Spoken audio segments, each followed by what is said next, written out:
老铁们，这就是最近在朝恩闹鬼的荔枝园。前面的房子会不会有什么恐怖的东西呢？老铁们，把火箭给我刷起来，刷起来！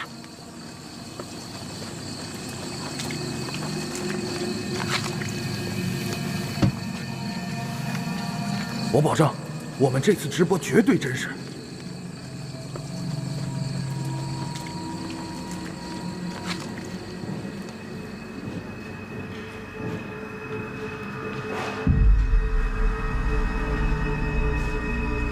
老铁们，我们马上就要进去了。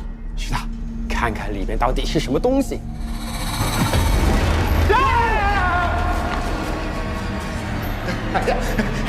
开玩笑，开玩笑，是我。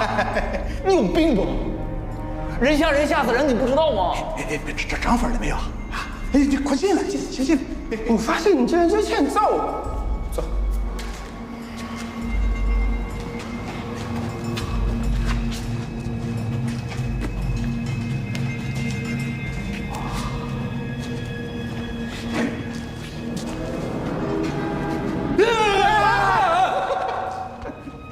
怎么了？没事，就随便笑笑。我想打死你！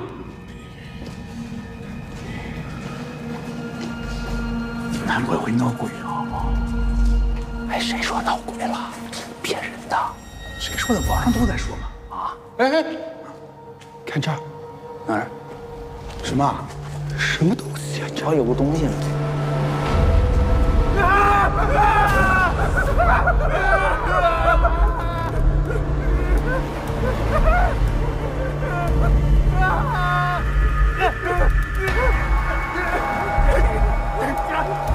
快点！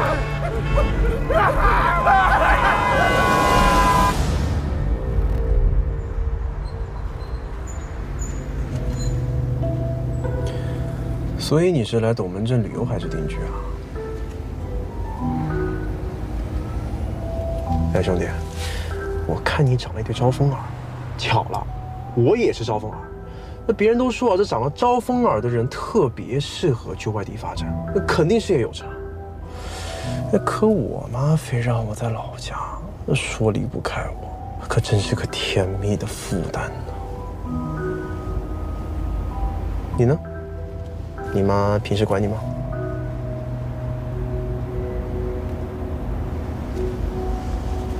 不想说算了。那我接着跟你讲啊，我呀上了初中之后，这人啊就越来越叛逆，这全家老小都担心我长大会学坏，这没想到我居然做了警察，你说气不气人？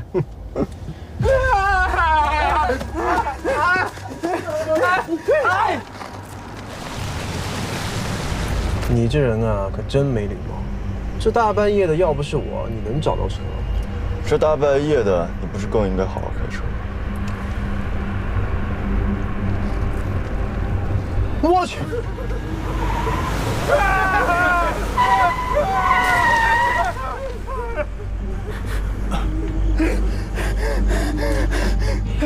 什么情况？你别动啊！不行，你也下去，证明我没撞他们。走走走！你们干嘛呢？有鬼啊！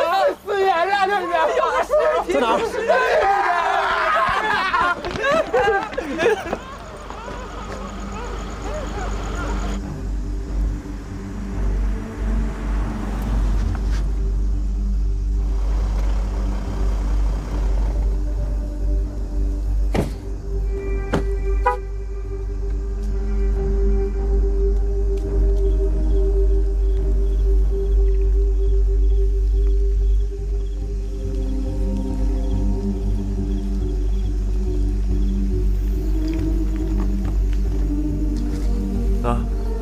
我们还是叫支援吧。带上。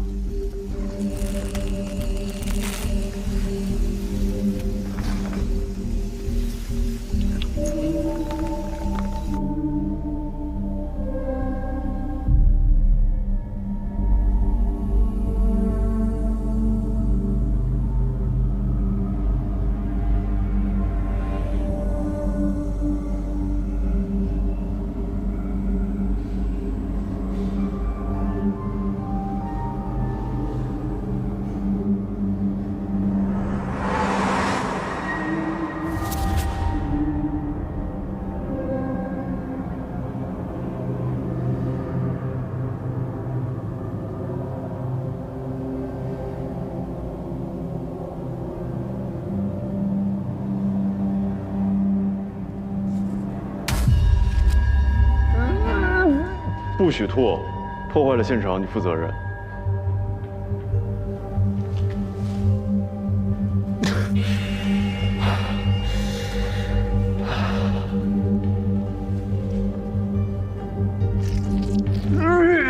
就算想吐也给我咽回去。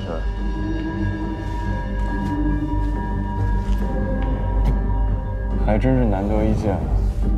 这是巨人观尸体。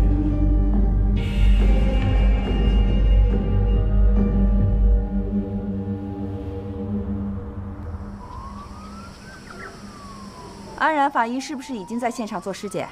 对，应该快结束了。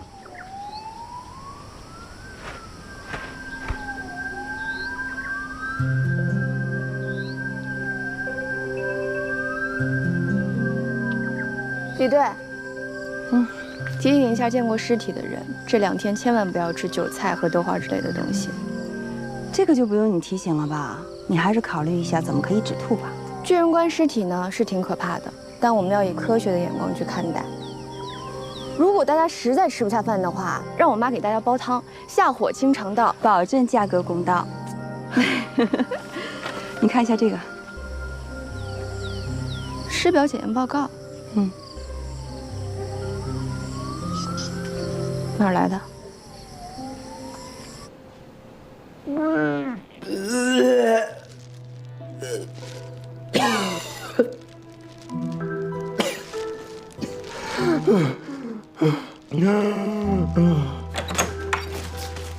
举报员，停，别套近乎。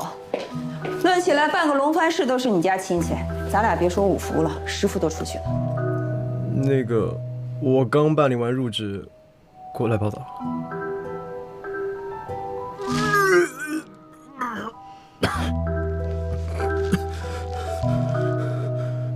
你妈说了你无数次，让你去做文职，你就是不听。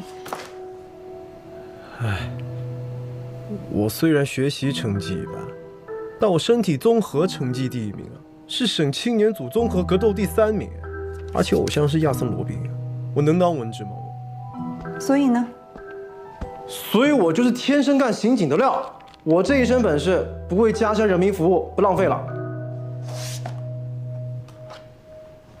林大少爷，刑警不好干，这不是在玩，就好比今天你看看你，胆汁都要吐出来了吧？邱表姨，你是不知道，那现场的第1口，我可是深深的咽了回去。打住！你再说我都要吐了。反正你妈也拗不过你，我肯定也拗不过你。去你座位上去吧。哎，那谁呢？看来印象深刻啊！简直刻到我心里头去了。你是不知道那家伙有多变态。秦明同志啊，我自我介绍一下，我是龙帆市法医中心的主任，我姓陈。刚才你的情况我已经核实过了，年轻轻的了不起啊，人才难得呀。谢谢。那我现在可以回去了？当然可以了。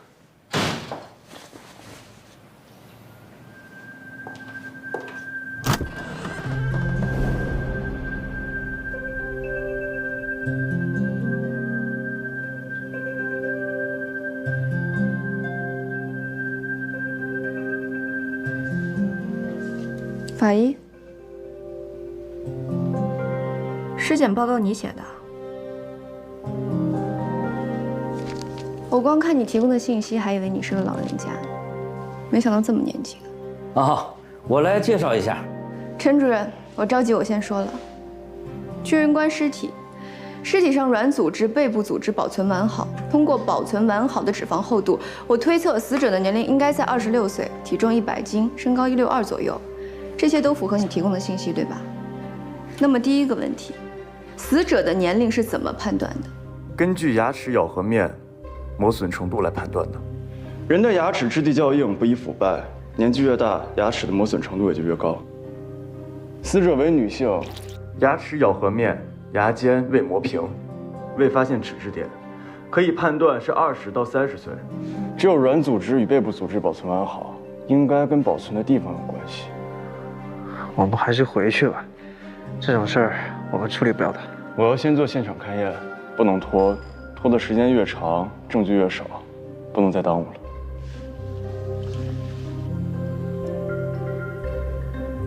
陈主任，你可以介绍了，我愿意跟他聊聊这个案子。好啊，好啊，来，那就进来聊。来，安然你也进来，坐，进来聊嘛。哎，小秦啊，我给你介绍一下啊，安然是我们这里唯一的一位法医，平时啊大事小事都是他来负责的。今天突然碰到了你这样一位志同道合的同行，所以呢，缠着你向你请教的多一些啊，你多担待啊。那行了，你们聊吧，我去处理点别的事啊。好，主任。你坐啊，小秦。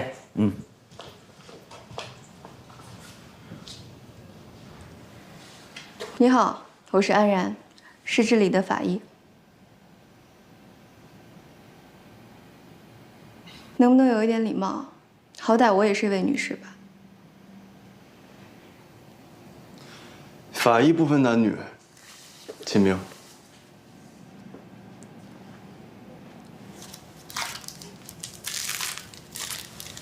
你别介意啊，我这个人有洁癖。第二个问题，那个胎儿是什么情况？死后分娩。死人生孩子，像个恐怖片吗？人死后在生活状态下寄生的细菌，失去了人体免疫系统的控制，大量繁殖，形成了大量乌绿色的腐败气体。这些腐败气体使得人体像充了气的人形气球一样全身膨胀。这种情况就是所谓的巨人观。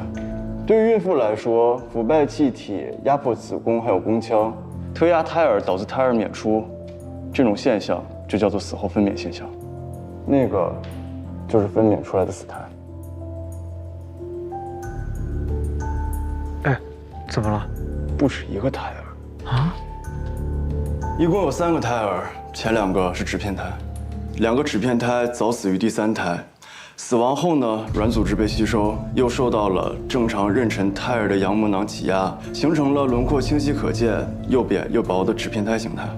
荔枝园负责人说，发现尸体的冷藏库处于半废弃状态，存储着滞销荔枝。那么再回到尸体的问题上，在低温条件下，理论上不应该腐败成那个样子。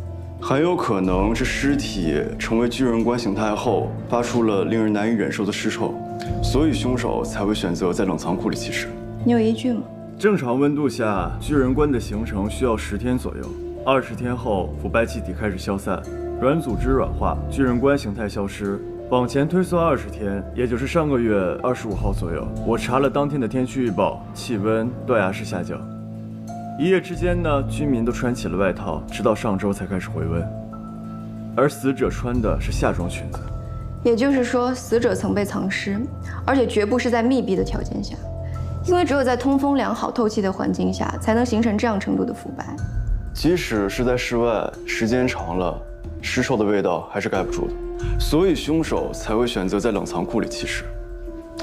但凶手并不畏惧腐败的尸体，所以不排除熟人作案的可能。到饭点了，饭后再说吧。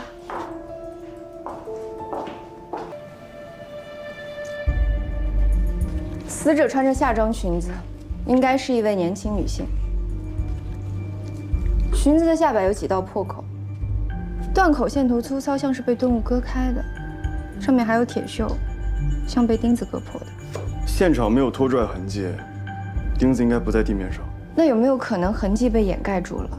因为我们无法确认尸体到现场的时间。从衣服的破口上来看，钉子应该是固定的，否则无法造成这种程度的破坏。但地面上应该不会有这种固定好的钉子吧？现场有车轮痕迹。山路不好走，老式平板车承担了很多运输的工作，这种车上倒是会有这种钉子。根据现场勘验推断，凶手的运尸工具极有可能是板车。死者衣服上的破口很有可能是被板车上的钉子给刮开的，钉子上应该还有死者的衣服纤维，这是锁定运尸车的重要铁证。DNA 已经送去检材了，明天送到丁里做对比。希望不大，通过 DNA 找到尸源的可能性不足40%。这我知道，那我们现在应该要立刻安排解剖，尽可能的对尸体进行特征刻画，还有搜集证据。然后汇总给刑侦部，让他们去走访，看看是不是本地人，有没有周围住户确认。完全同意。领导还有什么指示吗？哎呀，完美！哦，我是说你们这对组合真的是完美。啊，如果你们两个能够一直这么组合下去，那就最完美了。抱歉啊，我的假期只有1周的时间，所以不管案子破没破，我都得回去了。主任，一会儿解剖我也参加，带新人见识一下。好啊。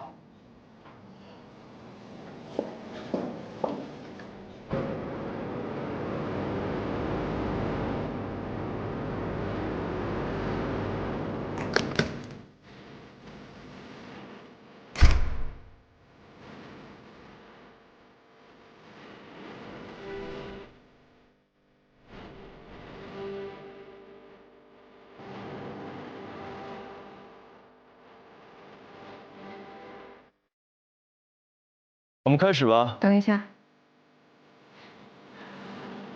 逝者安息，生者愤然。大体女士，我们是法医，读尸断语是我们的责任，我们一定会好好解读你留下的遗言。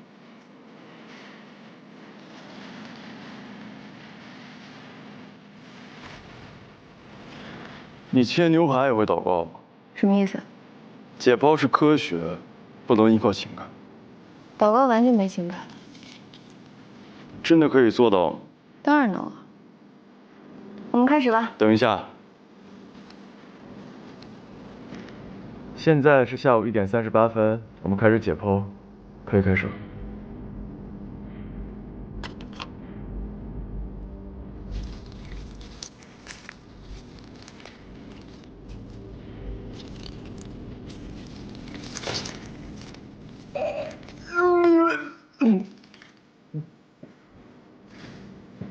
再给我点时间。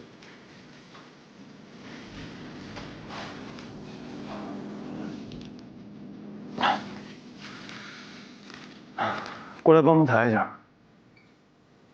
我，大哥，你逗我吧你？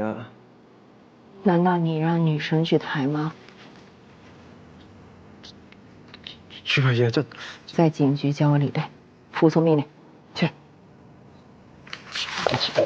快点。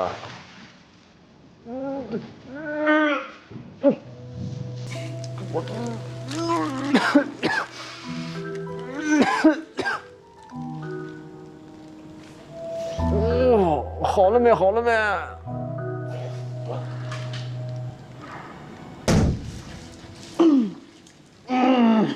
尸体的上肢软组织与背部组织保存完好，背部组织呈弧度形态，应该是尸体形成巨人观前，背部处于光滑而有弧度的物体上。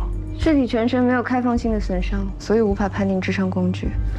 提醒一下啊，巨人观尸体内有大量的腐败气体，我们需要将这些气体释放。原因有3：一呢，气味难忍，干扰工作；二是这释放的有毒气体对健康不利。第3点，这和爆炸原理是一样的，释放气体会伴随着大量的腐败液体往外迸溅，是走是留，你们自己决定。你是不是有什么忘跟我说了？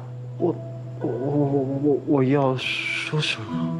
那个走访报告出来了吗？出来了，目击者刚也带回来了。这么重要的事情，你怎么才跟我说呀？哎呀，怪我。赶紧去看看呀！走。我们去看看。哎，忙啊啊！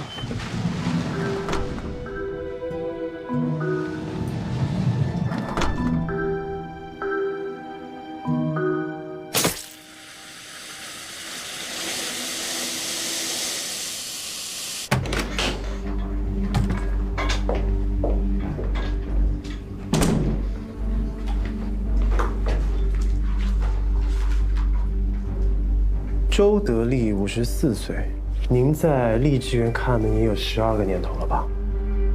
这个嫌疑人把尸体放在冷藏库也不是1、2天的事儿了，难道您平时不会去排查那一块吗？那间老冷库有年头了，属于半废弃、半工作状态，储存的也是那些快坏掉的粒子，平时没人去，我也很少过去巡查。请描述一下案发前日你看到鬼影的情况。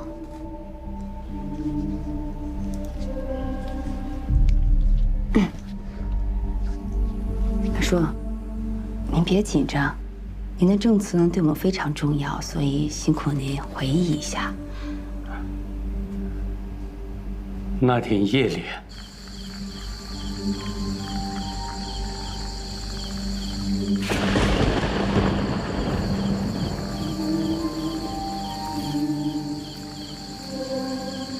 嘿，门怎么打开了？谁？有人吗？谁在里面啊？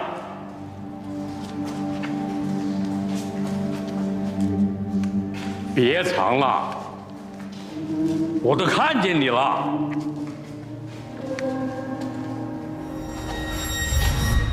谁？站住！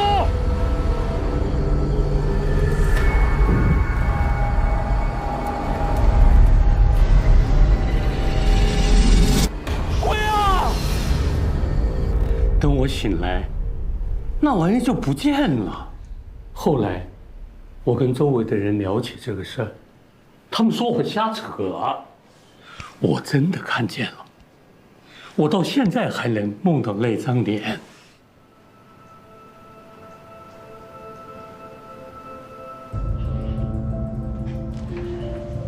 婴儿的 DNA 已经取样送厅里了，看看能不能找到生父。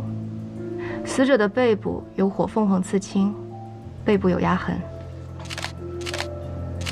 深层肌肉出血，出血痕迹笔直，没有弯曲，颜色没有区别。这说明受力均匀，没有凸起，是前方压力挤压形成的。凶手曾将死者暴力摁住，死者的背后有衬垫，应该是一个有规则的菱形物体。但在尸源地深山老林里，只有不规则的石头。这种印记更像是桌子、柜子或者是床之类的硬物的压痕。这意味着死者遭受侵害是在室内，死者和凶手认识的可能性极大，熟人作案。死者颈部的皮肤已经腐败，所以看不见损伤。不过从甲状软骨的骨折可以判断，死者颈部曾遭受过暴力。双侧胸锁乳突击出血，是掐扼所致。一个约束性的动作就能将一个成年人的甲状软骨弄断，那就说明凶手和死者之间力量悬殊非常大。犯罪分子应该是成年男性。死者的额部有挫裂创，从颅骨压痕上来看，凶手应该是用有棱角的物体反复击打死者的头部。这个物体应该是长方形，材质无法判断。准备开颅吧。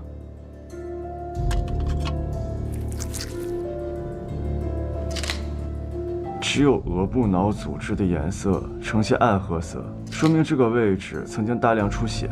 再加上死者额部的挫裂创以及脑组织出血，可以判断，死者是被一个钝器反复击打，导致脑组织挫伤出血而死亡。一般重度颅脑损伤导致死亡的伤处都会有严重的骨折和损伤，所以，致伤工具应该是一个质量较轻的工具，可以排除预谋杀人的可能性。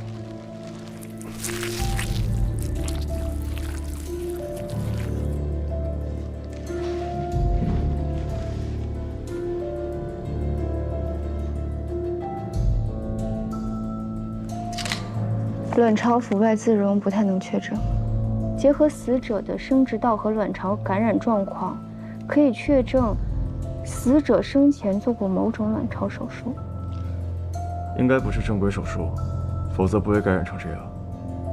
死者生前取过卵，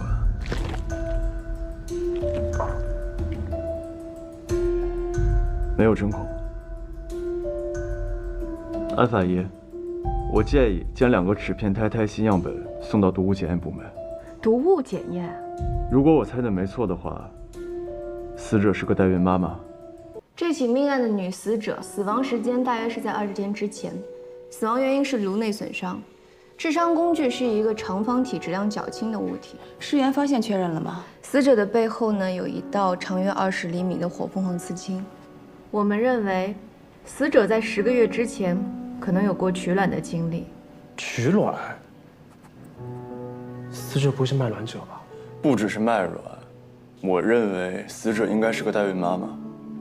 纸片胎、氯化钾，你认为死者生前做过减胎手术？你们可不可以稍微解释一下这些名词啊？都太专业了。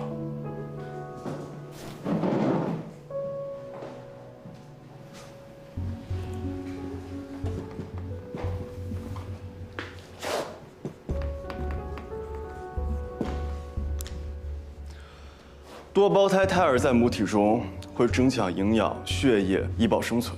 争抢不过的胎儿呢，就会出现营养不良，严重的甚至难以保全。这个时候呢，就要考虑到减胎术。穿刺针穿过母体腹部，准确地刺入胎囊、胎心部位，注射氯化钾液体，就可以导致胎儿心脏骤停、死亡，难以发育。好残忍啊！我觉得在死者这个案件中，应该是有人想保住男胎，所以才会给2个女胎进行了减胎术。目的呢，就是为了保护男胎的生存环境，从而成为男胎的肥料，变成了纸片胎。实际上，在黑市代孕中，为了提高孕妇怀上男孩的概率，往往一次会为孕妇植入多个胚胎，等到胚胎发育成熟之后，可以鉴别男女，再用减胎术去除女胎。这太不人道了。没错，在我国呢，无论是卖卵还是代孕，都是非法的。但有些人在利益的驱使下，还是选择铤而走险，在海外做着这样的事情。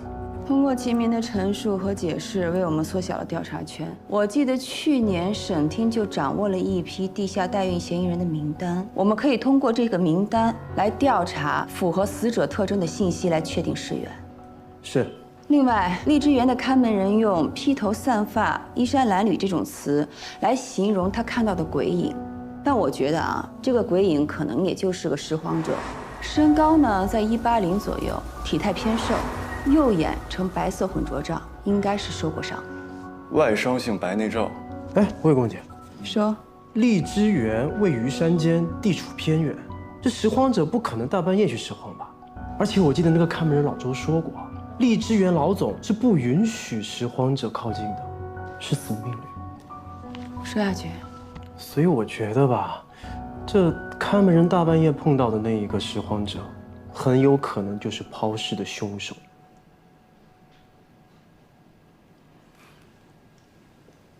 我们刚刚一直在探讨的，就是这个问题。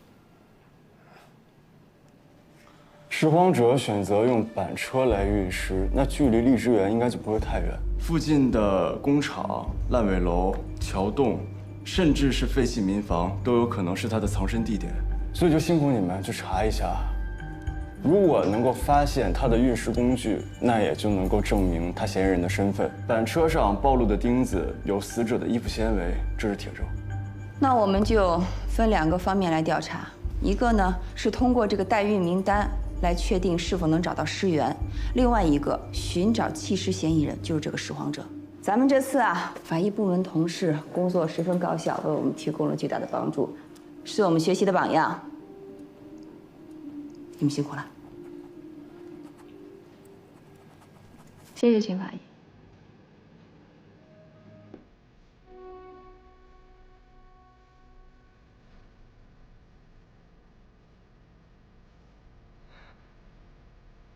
同学，请你做好心理准备，因为容貌已经肿胀难以辨认，但还是希望你坚强，可以认出你姐的特征。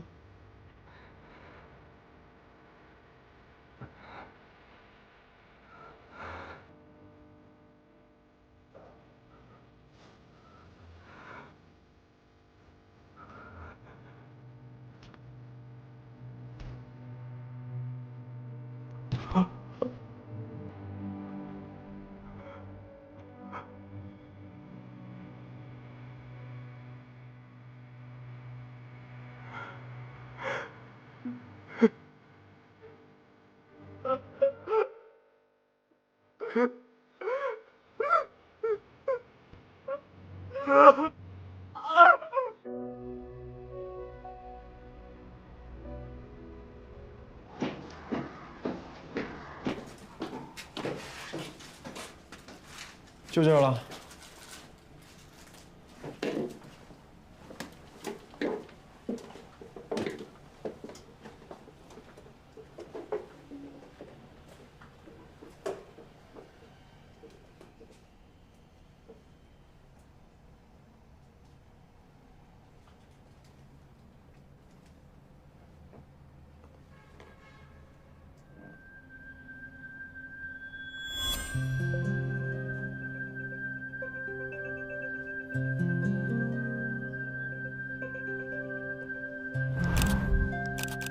闻到什么了吗？这里很有可能是第一案发现场，所有人退出去，保护现场。狗鼻子啊！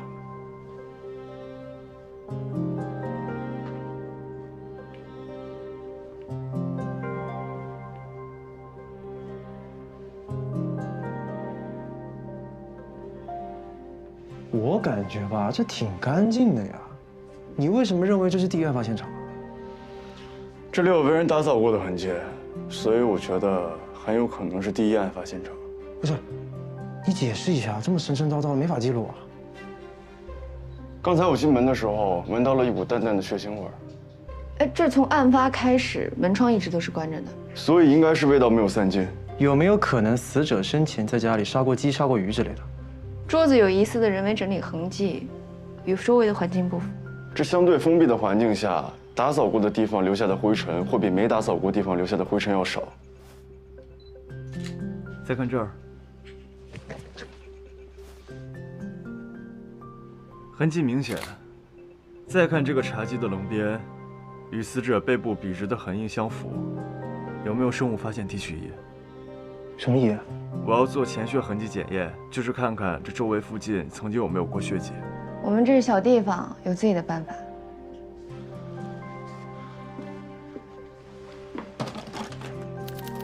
这又是啥4甲基联苯胺滴液，这是我自己配的，老办法一样管用。林涛，把窗帘拉着。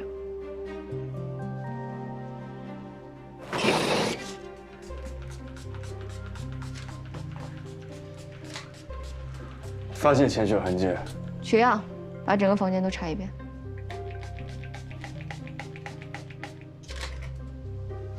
果然，这里也有潜血痕迹。可是尸体的尸检呈现出来并没有对冲伤。等一下啊，对冲伤是吧？解释一下。是指窗口对应部位的脑组织出现了出血和挫伤，而且在其相对的对侧脑组织同样也出现了出血和挫伤。出血和挫伤不伴有头皮的损伤和颅骨的骨折。简单说呢，对冲伤是减速运动，是指头撞到了某种物体上而造成的。说人话。孙小月遇害的时候相对静止，是有什么样的物体砸到了她的头上，而她的头是加速运动的，所以不会形成对冲伤。这样说，你能明白吗？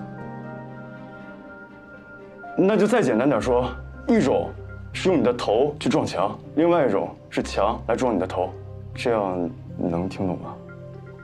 懂了。你们过来看一下，怎么样？有什么发现吗？你们看，这里有一个印记，感觉是长期放了一件物品，但我在房间里面找了，没有找到相对应的物体。现场还有另一个人的指纹，有可能是死者的同居男友，也有可能是嫌疑人，当然还有可能两者是同一个人。我来提取指纹吧。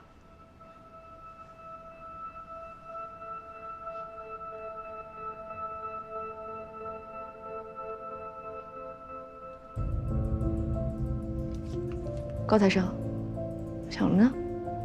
如果我们的猜测没错的话，那现场到底发生了什么？凶手将孙小月按在了茶几上，双手掐住了她的脖子。出于本能反应，孙小月奋力反抗，但因为对手强壮，她反抗无果。所以孙小月背上的痕迹就是在这里造成的。没错，但她很有可能挣脱了。她第一反应是逃跑。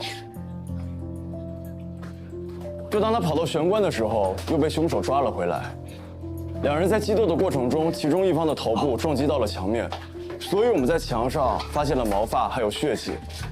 这些毛发还有血迹很有可能是孙小月的，但同时也很有可能是凶手的。凶手激愤，将孙小月又拖了回来，按在了地上，双手掐住她的脖子，又随手拿起了电视柜上的一件物品，反复抡打了几次，将她打死。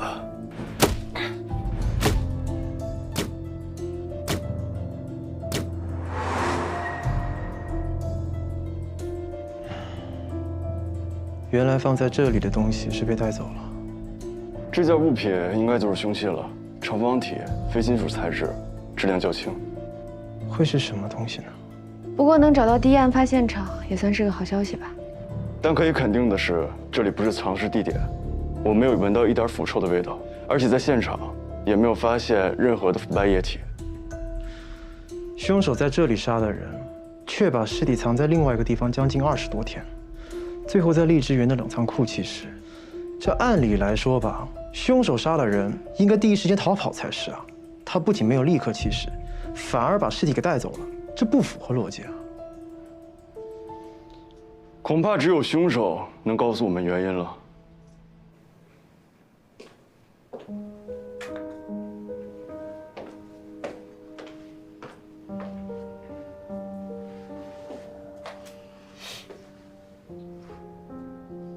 我妈在我5岁那年就去世了，过了不到1年，我爸得了偏瘫中风，所以我是被我姐带大的。她高中毕业之后就出去工作了，每个月给家里寄钱。她成绩本来很好的，她能考上大学的。你认识你姐姐的同居男友吗？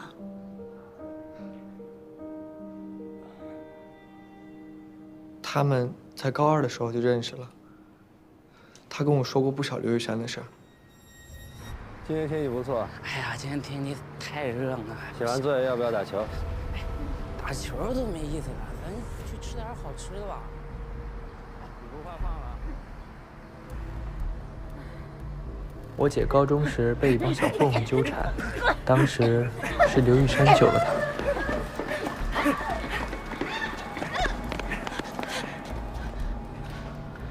真的不敢了，真的再也不敢了。你们都听见了吧？你谁呀你？少在这多管闲事。这样，帅哥，你把这瓶子的脏水喝完，我就放他走。以后不准欺负他。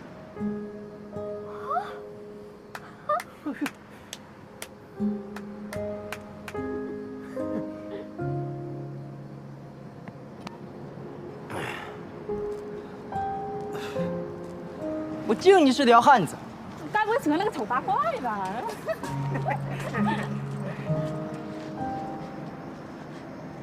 你没事吧？你吓着了吧？谢谢你。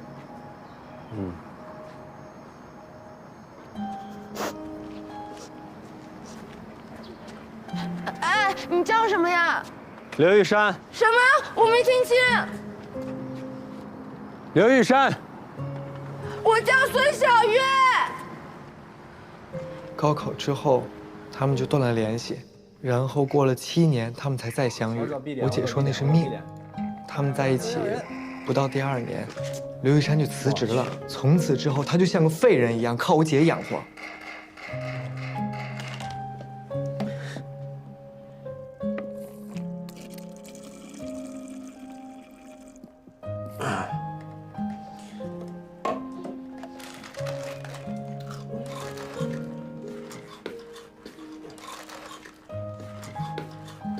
你可真行啊，上厕所都没时间吗？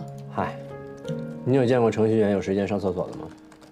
行吧，你好好弄吧，别太辛苦了，还是得下楼运动一下。知道了，老婆。晚上给你买披萨吃啊？爱你。上班去了。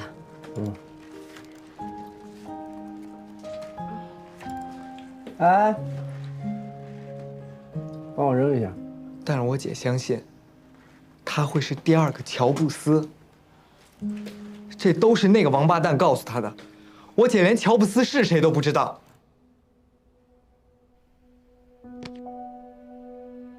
为什么骗我？为什么？你个骗我！为什么？骗子，你骗我！骗我！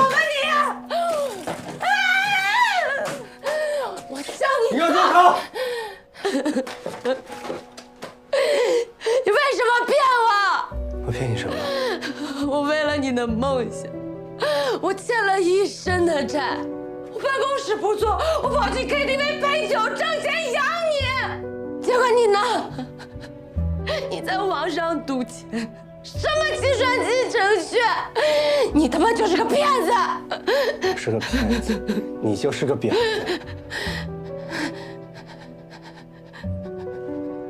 你说什么？我说你是个婊子。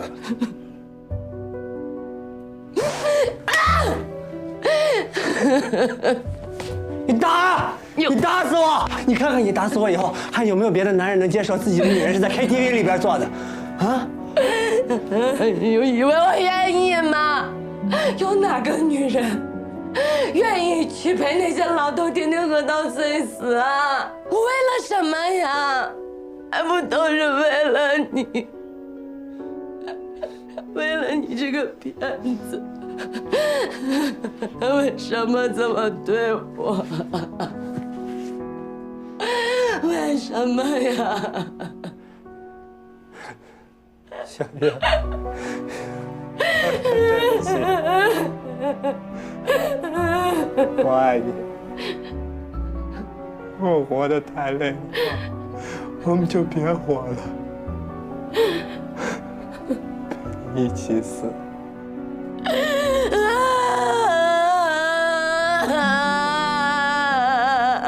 我陪你一起死。所以，杀我姐的一定是那个王八蛋，你们一定要替我姐报仇啊！如果我们找到刘玉山，我们会通知你。你今天也累了，回去休息吧。好，那我送他走。走吧。谢谢警官。走。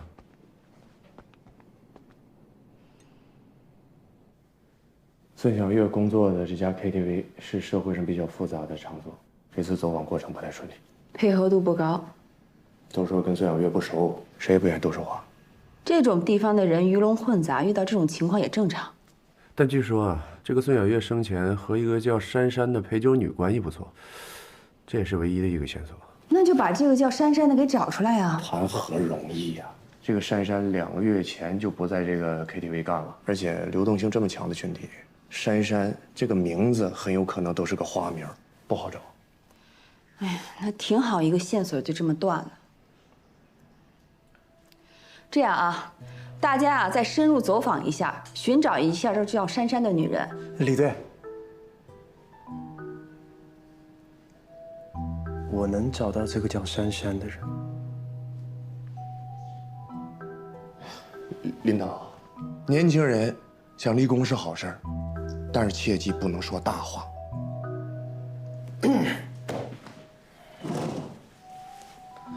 孙小月所在的这家 KTV 是市里面数1数2的高消费场所，一般在这种地方上班的人啊，即使流动，也就那么几家大的可以去，小地方不稀罕。这周边的城市 KTV 加起来大就那么几家，只要他没出手，除非他从良了。好啊，给你3天时间找到这个人。1天。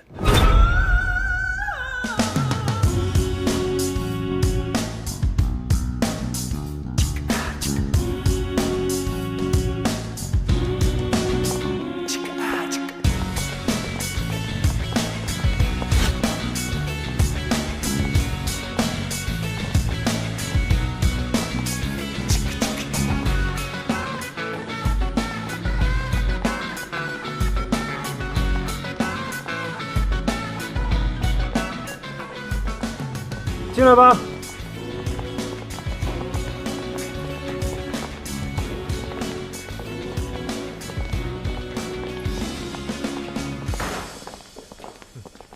报告队长，这些就是被治安拘留的，全是所有叫珊珊的陪酒女。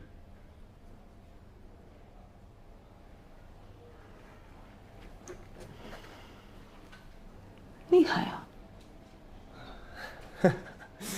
啊！还希望各位领导以后能够多多严格要求啊。你们谁认识孙小月？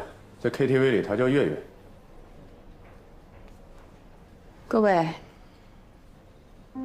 孙小月出事了，如果你是孙小月的朋友，希望你可以给我们提供一些线索，帮帮她。这是孙小月生前的照片。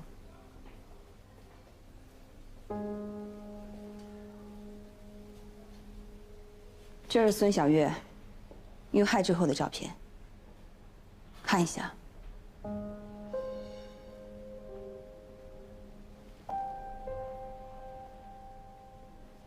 你认识孙小月？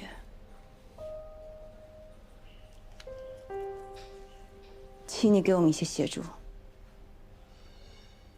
老赵，带到询问室。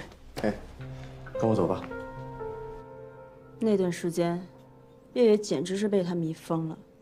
刘玉山就是个懒癌晚期患者，资深小白脸。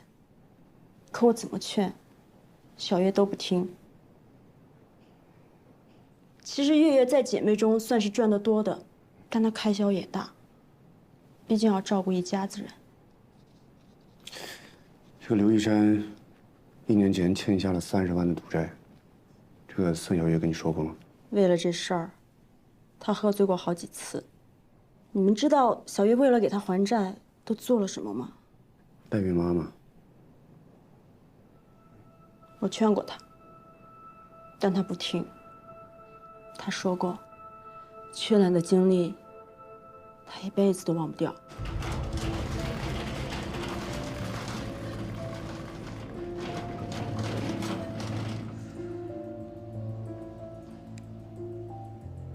打这个催排卵针，没有什么副作用吧？你放心吧，我们管它叫营养针。一般啊，取5到10颗，低于5颗的客户还不要呢。取卵啊，没什么太大风险，休息3个月就可以继续卖卵。你年轻，恢复得快，体检没有乙肝、丙肝，没毒艾滋，客户才放心。先打针吧。那打这个针应该都是专业的医生吧？放心吧，我就是学医的。我以前啊在妇产科上班，打营养针都是我们自己来。这个呀，短期只需要打9天。来，把衣服撩起来。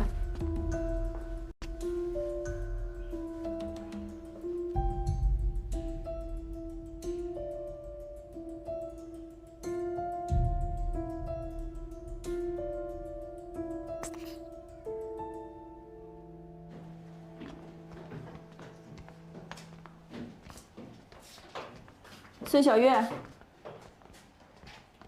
来，手机、身上物品都交出来。取完卵就能拿走了。嗯。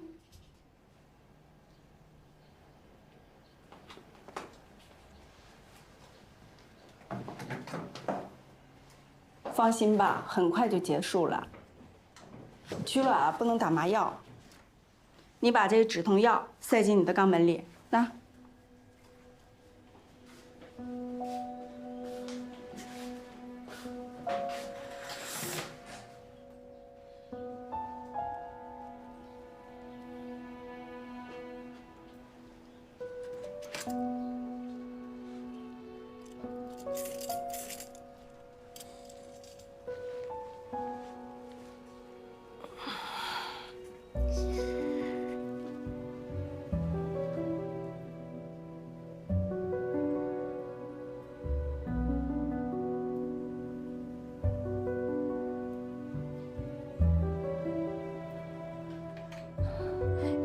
医生，取完卵，我多久能拿到钱呀？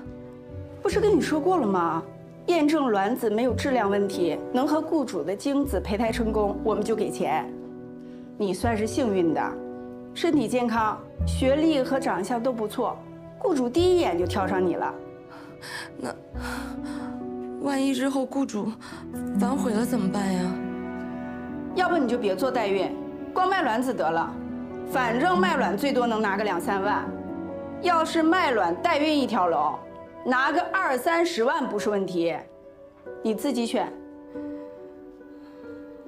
我真的好害怕呀！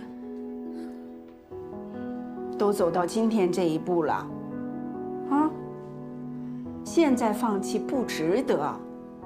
再说了，楼下那2个男的会轻易的放你走？他们可掌握了你全部的资料，包括你家里人的联系方式。放心吧，相信我啊！啊，医生，你轻点。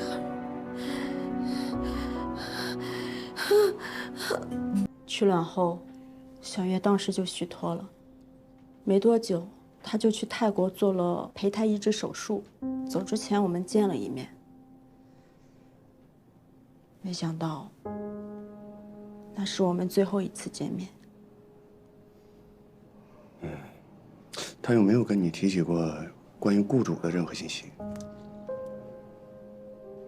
一个字都没提过。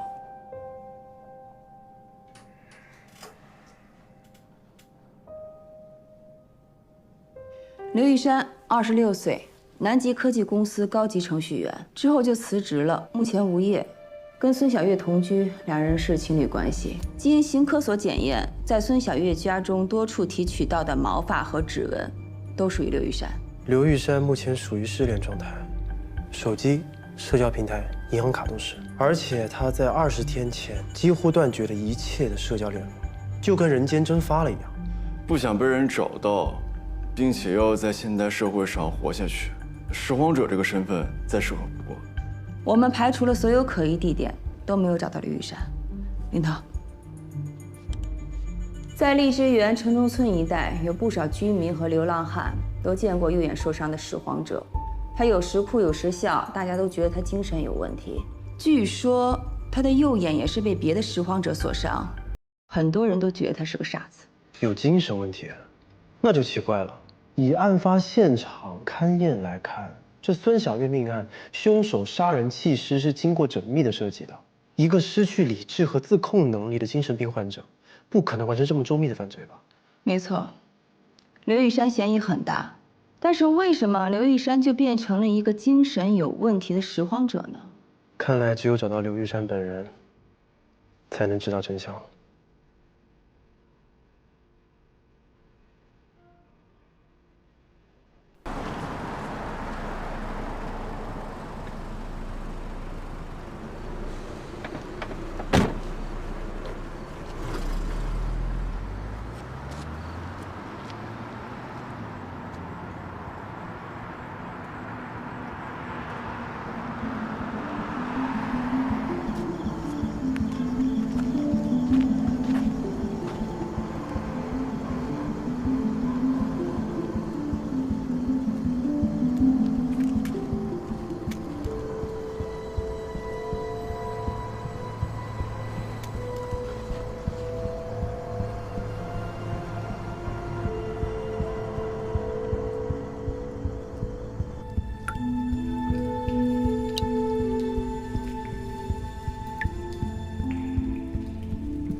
关机了。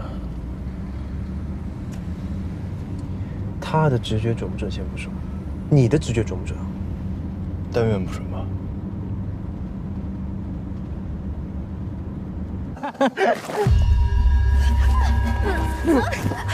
我是警察，别靠近我！你闯到我家里干什么？你涉嫌杀死孙小月。也没死。妹妹死了吗？我告诉你，小月已经死了。小月真的死了吗？见到他。你放开我，小月已经死了。你放开我！你放开我！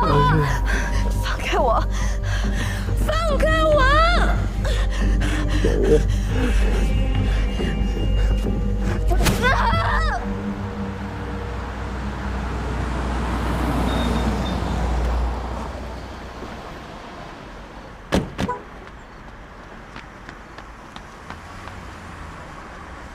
分头找。好。你放开我！你放开我！小月，我就知道你舍不得离开我，我们回家去。啊！刘玉生，你是谁？你是不是要抢走小月？我不是来抢孙小月的，我是来给她送钱的。钱？什么钱？还你欠下的债。对，我欠了很多钱，小月全替我还上。她为了替你还债，受了不少苦。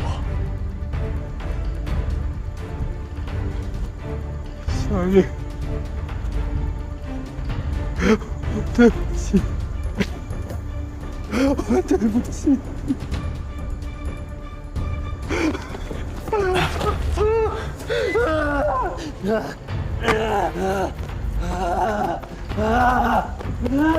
快走！去找林涛。小月，小月，小月，小月，小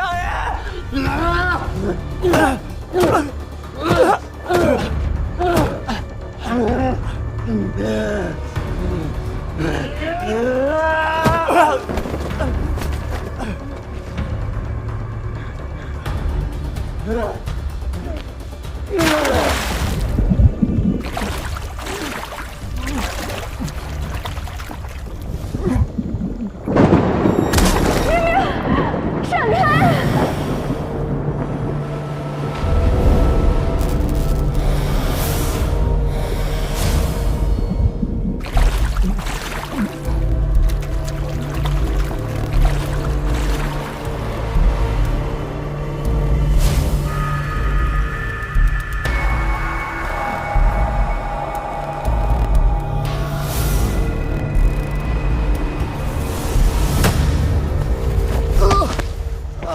秦明，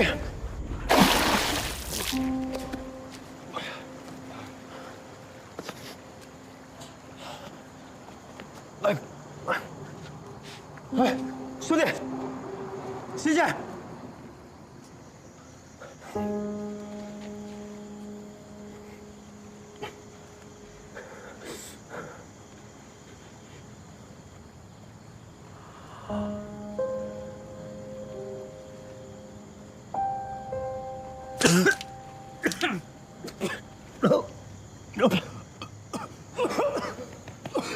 没事吧你兄弟？没事。你不是说你很能打吗？他就交给你了。你还敢袭击？我警告你，马上投降！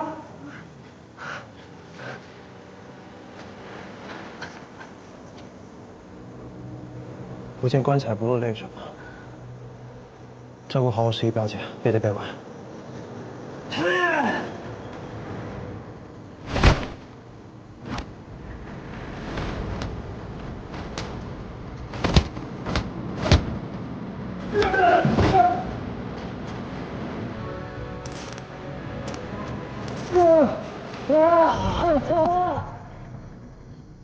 扔了吧，别伤着自己。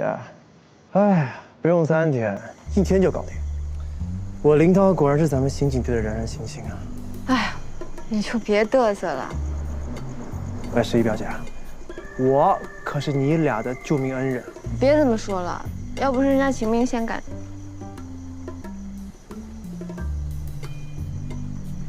谢谢你啊。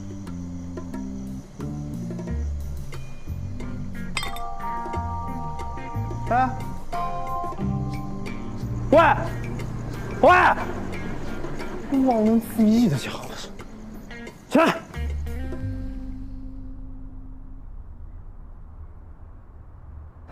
我花了不到几个钟就把人给找到了，怎么样？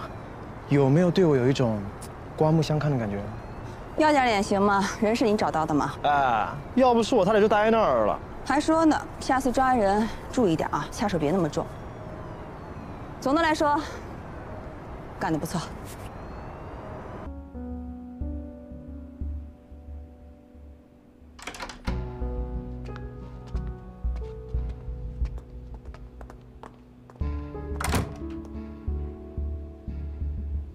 我们会全程观看阿法医的讯问过程，一旦有问题，立即终止。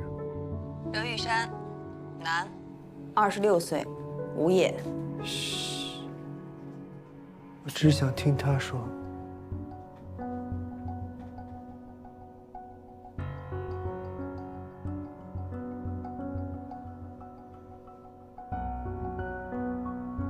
我是龙帆市警局法医安然。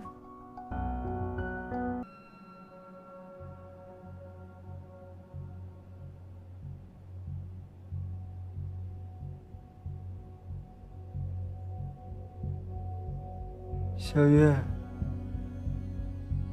你想我吗？小月，你知道自己在什么地方吗？我好想你，我真的好想你，小月。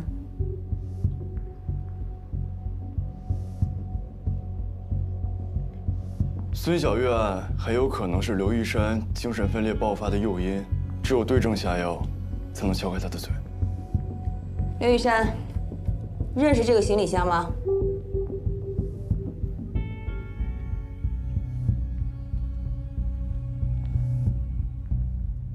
你知道这个箱子吗？我把你塞进去了。啊，我想起来，我要做爸爸了。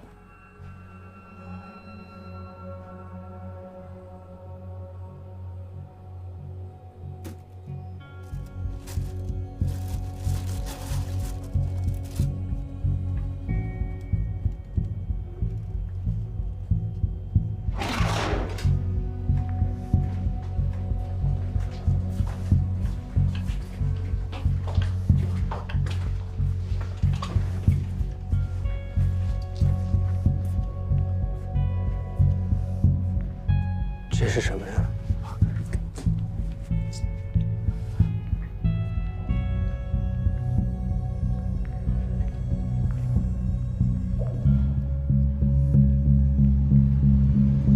你要当爸爸了。啊？真的吗？你要当爸爸了。真的吗，小叶？我们有孩子了，我要当爸爸了。啊！谢谢你，小叶，谢谢，我要当爸爸了。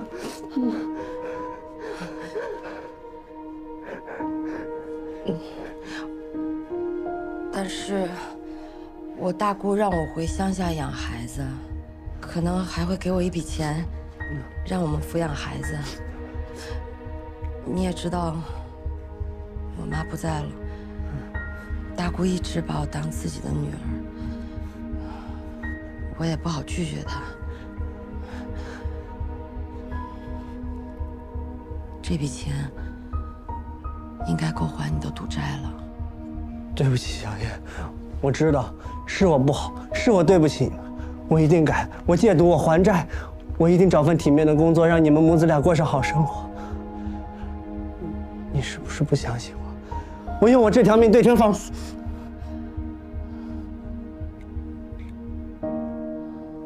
我相信。我要当爸爸了，我们有孩子了，我要当爸爸了。我下来，小心孩子。对，你快坐下歇着，我去给你们做饭吃啊。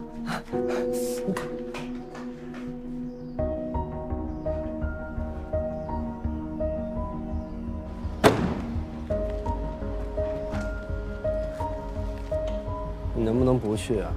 你留在家，我也好照顾你嘛。我们都在家，拿什么养孩子啊？但是如果我想你的话怎么办？我会给你打电话的，啊。山里信号不好，有的时候我接不着电话，你别着急。如果我想你的话，我能不能去找你？没必要，太远了。我们有一辈子时间在一块儿呢，啊！你要记得按时吃药，好吗？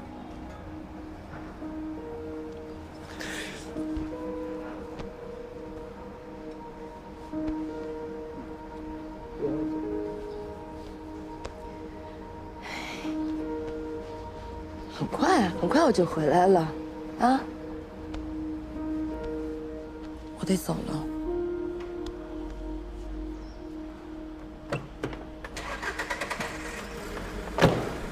照顾好自己。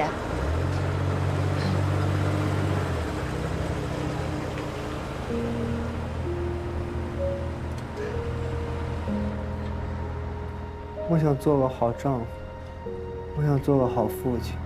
那几个月，我接了几个编程的散活，饭点的时候就去送外卖，晚上再去跑代驾，每天就睡4个小时。但是我一想到你在为了我们的生活而奋斗，我也必须要努力，这样我们幸福的3口之家才能生活下去。那你为什么还要把我藏到这个行李箱里呢？对。为什么？因为你他妈骗了我！你这个婊子，你这个骗子！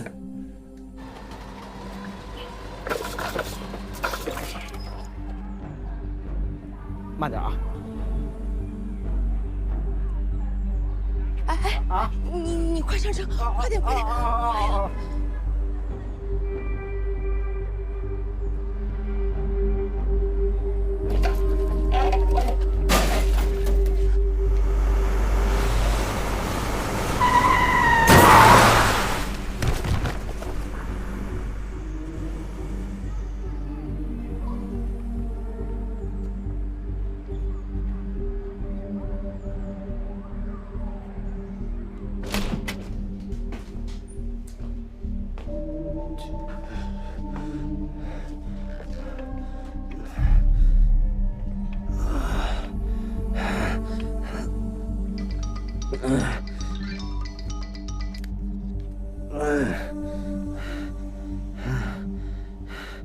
你他妈什么意思？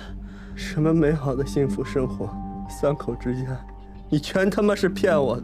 我知道了，我是赌徒，你看不起我，我就是个垃圾，所以你想玩我，你羞辱我是吧？没有玉山，我没有玉山，你听我说，你的赌债我已经还清了。你收拾好行李，明天晚上9点我们在家碰头，我们一起离开这儿好不好？你别他妈骗我！你还想让我给你养别人的种是吧？你给我滚！哟，这点事儿没干好，不先回家去吧？你就这个废物！废物！算了啊，歇着去啊。废物！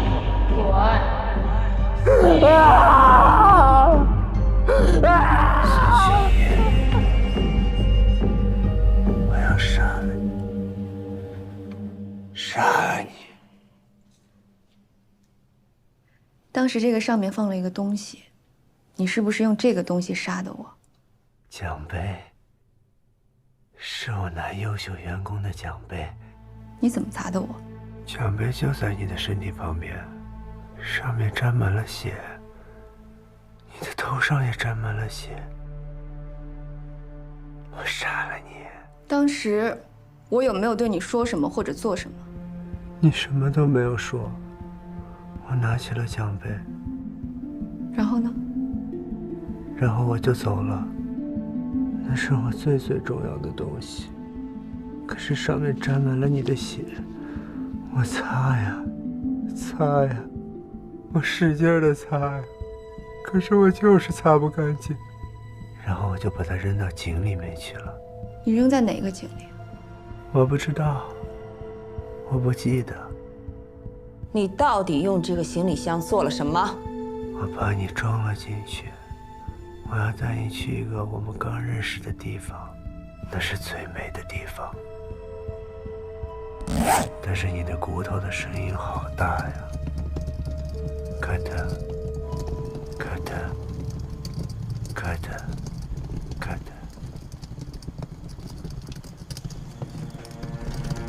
我们回家。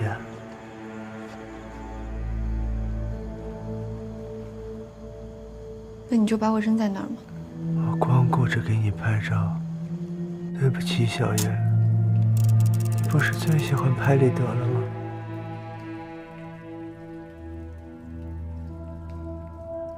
我就想啊，你最喜欢拍照，我给你拍了美美的照片，你就不会生我的气了，你就能醒过来抱着我。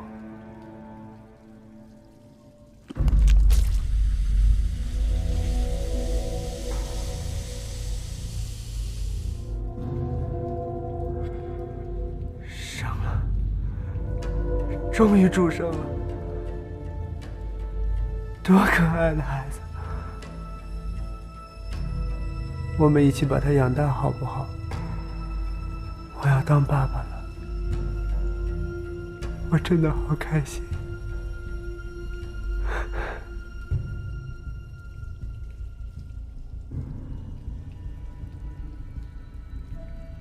按理说，我哄了你好几天了。你也该开心了，可是你的样子越来越奇怪，还散发出了很难闻的味道。我去偷了好多化妆品和香水，我想给你打扮，可是完全没有用。有一次我去偷东西，有几个男的围住了我，他们用棍子打我，他们把棍子插到了我的眼睛里。看见你哭了，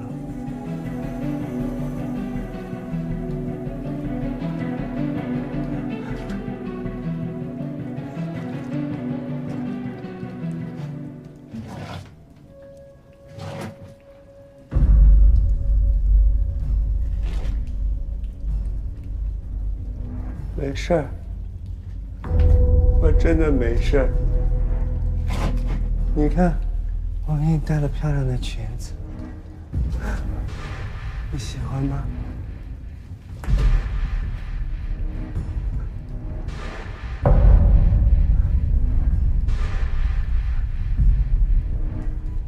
是什么东西啊？你怎么长得这么吓人？我的小月不会变成这样的，我的小月你最漂亮。我的小月，我的小月，小月，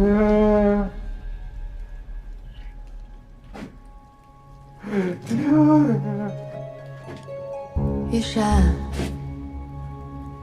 玉山，我在这儿呢。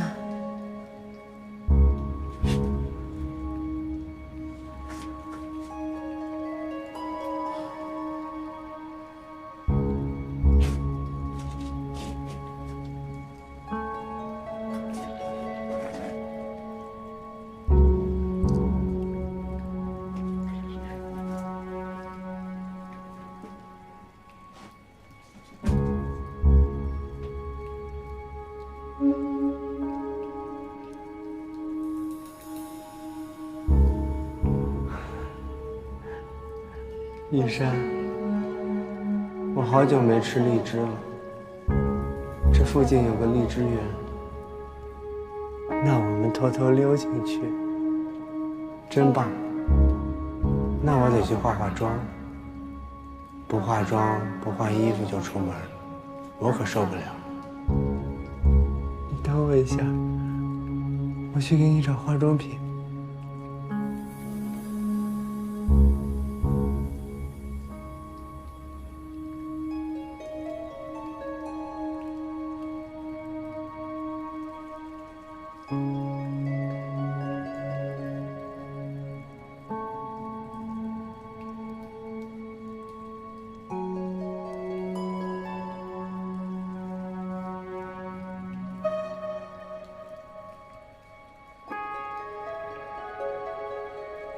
亲爱的，我漂亮吗？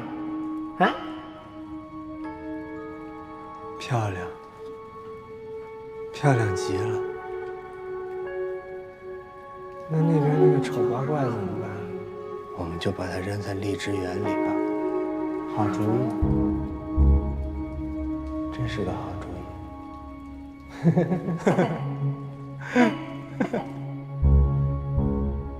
小月。你一点都没变，还是那么漂亮，谁都杀不死你，杀不了你。你是不是用这个推车把我带去了荔枝园冷藏库？对。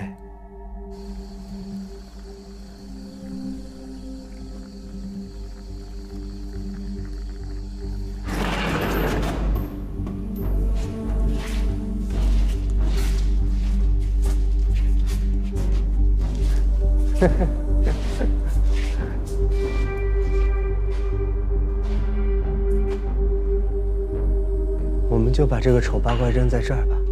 好。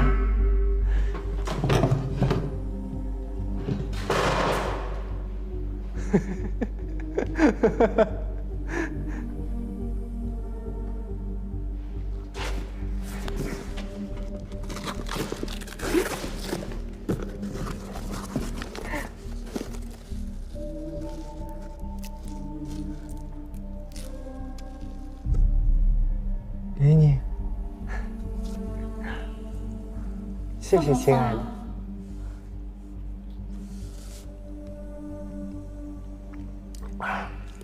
好甜啊！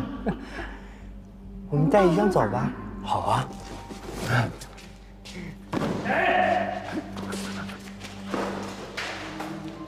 谁？有人吗？谁在里面啊？别藏了，我都看见你了，出来！谁？站住！谁呀？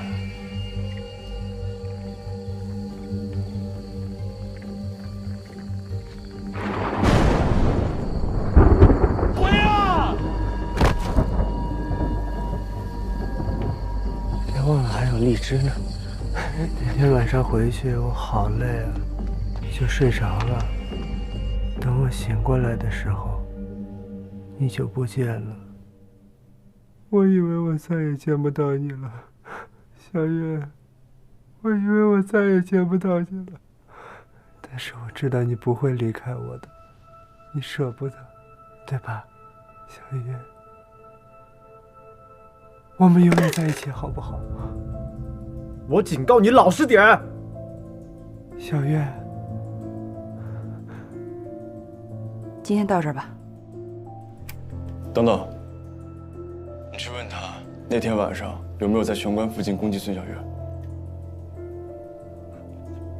你有没有在家里的玄关打过我？我不知道。那你有没有按着我的头去撞过墙壁？对不起，小月，对不起，你原谅我好吗？我求求你原谅我。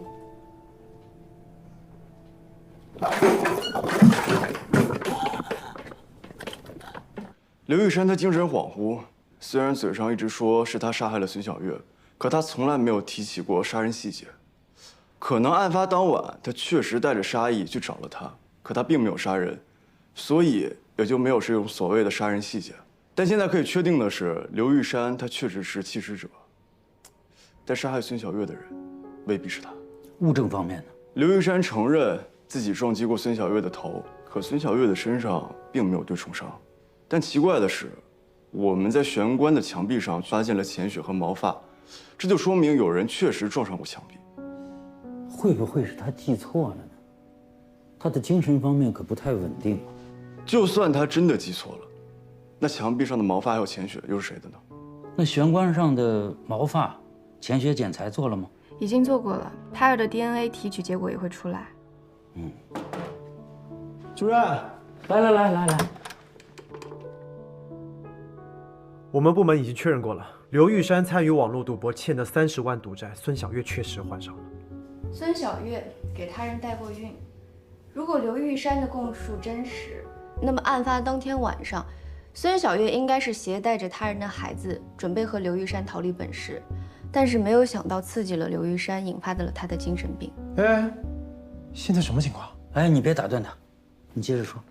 假设说我是孙小月的雇主，你觉得我会让孙小月带着我的孩子白白逃离这里吗？你的意思是说，雇佣方也有作案的动机？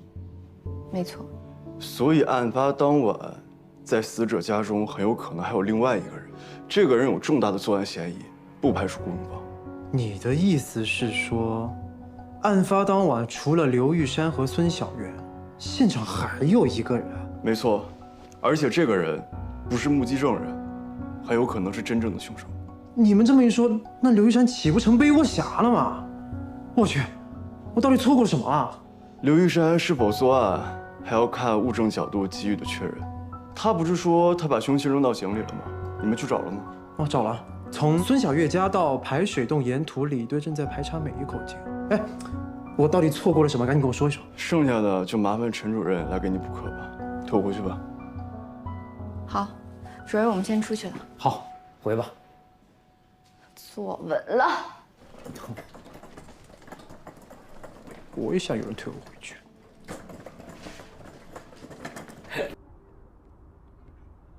这个代孕妈妈太可怜了。对啊，哎，你看，都怀孕7个月了，太残忍了。天啊，还一尸4命。这事情也太可怕了。你看，这下面还有呢。是，太可怕了。哎，太残忍了。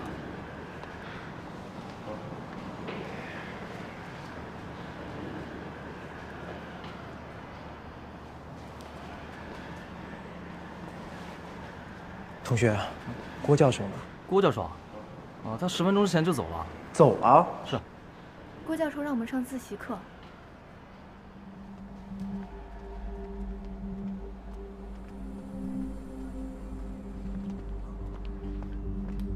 副队。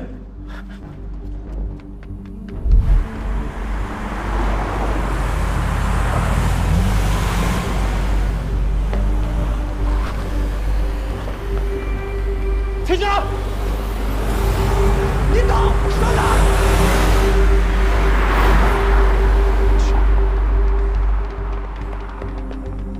我现在顾不了这么多了，我先去隔壁室躲一下。警察现在已经找着我了，说明他们已经掌握我的证据了。行了，等我到了再说吧。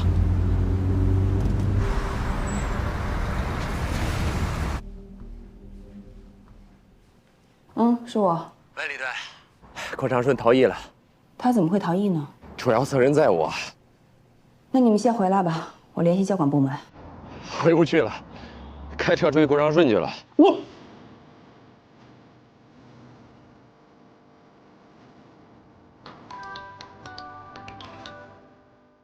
队长，林涛，你在哪儿？现在什么情况？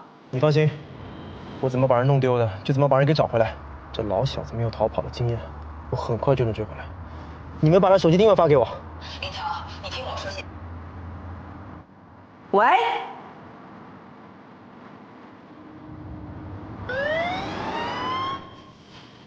无所之无起。小高，马上联络省厅和交管部门，全面布控郭长顺。是。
郭长顺，我是龙帆市刑警队刑警林涛，我们现在怀疑你与孙小月谋杀案有关，请你协助我们调查。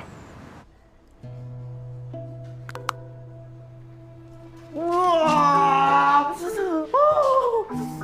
还受了伤就别逞强，去做追捕嘛。我这不是刑警吗？这都是我该做的，好吧？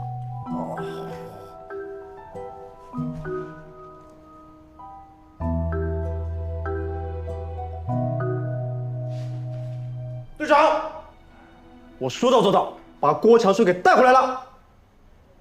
我是不是应该表扬表扬你啊？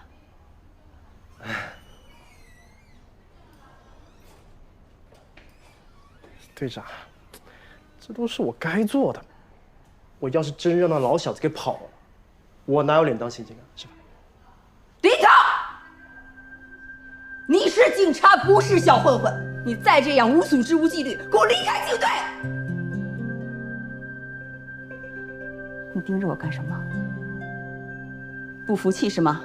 是，队长，我错了。他伤得严重吗？没什么大问题，就手指脱臼。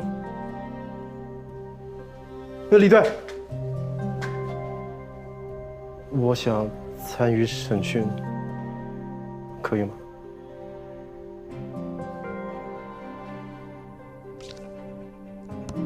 郭长顺，我们在凶器上发现了你的指纹，可以证明你就是杀害孙小月的凶手。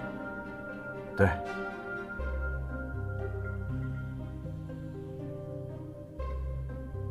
就是我杀的。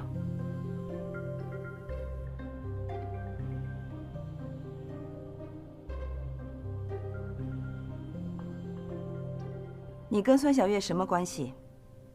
孙小月肚子里的孩子是你的，对吧？她是我找的代孕妈妈。为什么要杀害孙小月？事情应该不是这样的。我老婆有排卵功能异常，无法排卵。吃了很多年的药，都无法调理过来。后来我就想找个代孕妈妈，我相信科学一定能给我带来一个健康的男孩。1年前，我通过朋友介绍，认识了一个黑诊所的中间人，他介绍孙小月来给我做代孕。在他做完受孕手术回国后，我向他提出来一个不情之请，让他在我的公寓安胎。后来，孙小月就骗刘雨山，说她回乡下的大姑家去养胎。那几个月，我对她百依百顺，百般照顾。她看我这么上心，她也挺感激我的。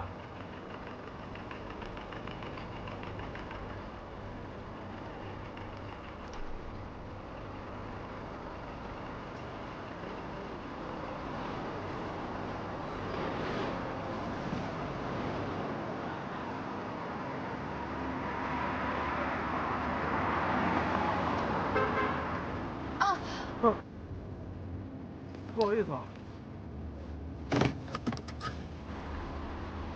我刚没看到。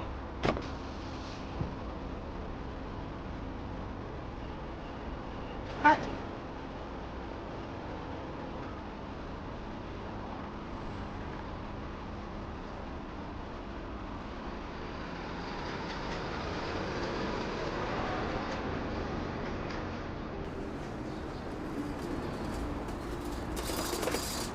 所以在那段期间，你以照顾孙小月的名义，软禁她、监视她，是吧？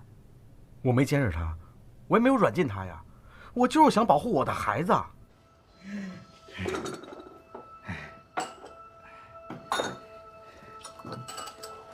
你是在跟踪我？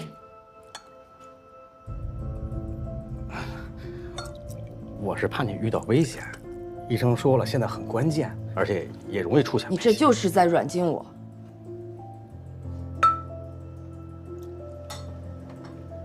小月，我是在照顾你跟孩子呀。我不需要你照顾我，我就是一个生产机器，你照顾我什么呀？别生气，别生气，你这样动气呀，对孩子不好。行行行，我知道，你不用提醒我。这孩子是在我身体里面长大的，我比任何人都在乎她。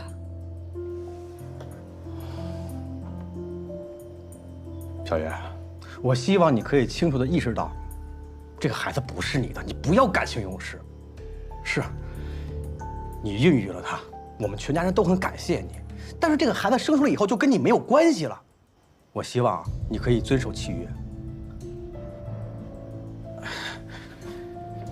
小月，对不起啊，我知道我这话说的比较重啊，你再忍一段时间，等这孩子生下来啊，我们就都解脱了。来，郭教授，从某种意义上来说，他也是我的孩子，对吧？永远都是。对，是你的。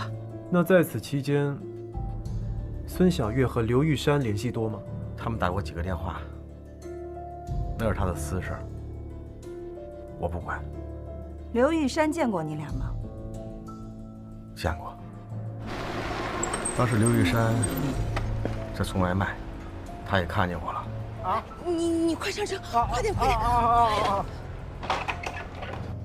从那以后，孙小月就不对劲，心思越来越歪。小月，我回到出租屋，发现她不在。小月，我打开定位，发现她回到了自己的住处。于是，我去找她。我发现她想跑，她想把我的孩子占为己有。小月，嘿！于是，我们发生了激烈的争执。孙小月，逼孙小月，为什么逼我？孙小月，你为什么逼我？孙小月，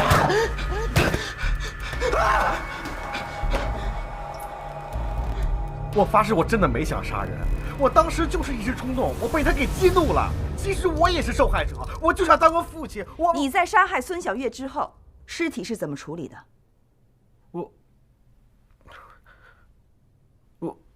我当时刚要走，刘玉山就来了。孙小月，我今天就要杀了你！我就躲进了阳台。你为什么看不起我？你为什么要骗我啊？你肚子里还怀着别人的孩子啊！我现在就要杀了你！我要杀了你！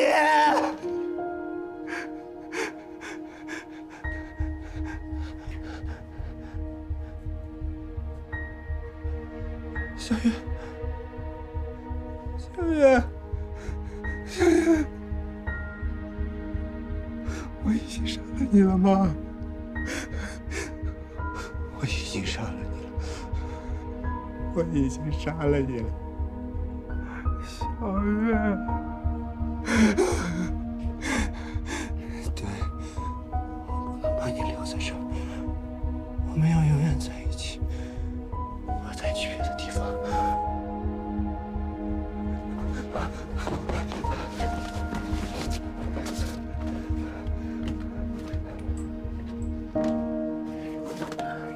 我看见刘玉山把尸体放在箱子里，拿走了我砸死人的奖杯。他走了以后，我就把现场清理了。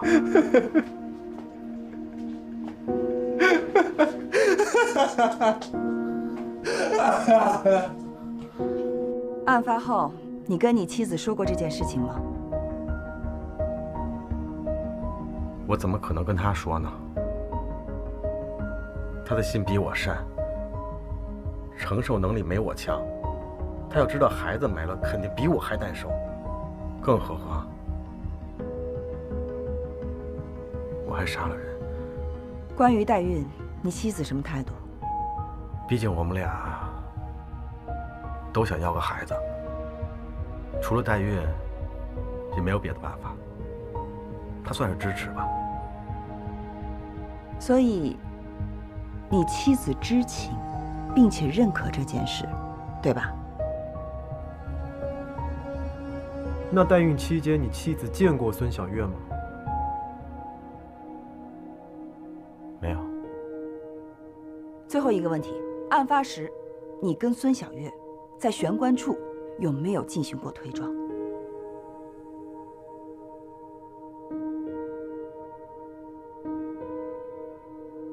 我是在客厅砸死他的。郭长顺全招了，自首招供，这认得也太快了。这叫做贼心虚。再说了，证据齐全，他藏都藏不住。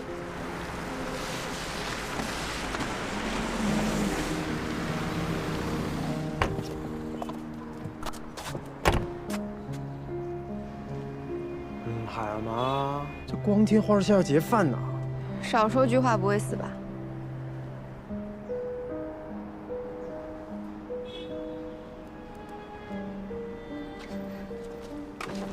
这个人是谁啊？郭长顺的妻子林佳，一家制药公司的高级工程师，今天刚下飞机就提出来要来见郭长顺。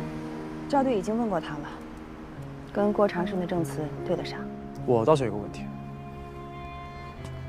林女士，方便再问您一个问题吗？请问吧。孙小月离开保胎房之后，这几天几乎没了音讯。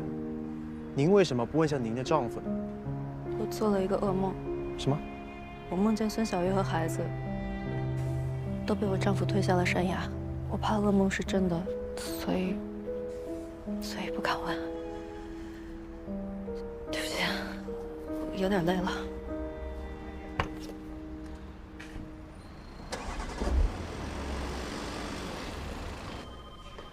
各位，今晚我请客啊！我请客，不许迟到，不许早退啊！不许帮我省钱。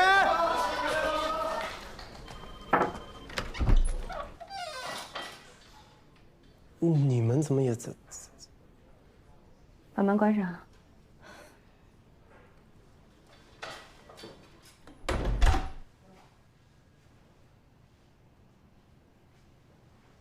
有话直说。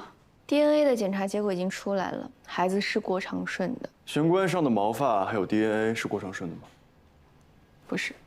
郭长顺说他在客厅杀死了孙小月，可客厅玄关上的毛发还有血迹又是谁的？林大神探，问你呢。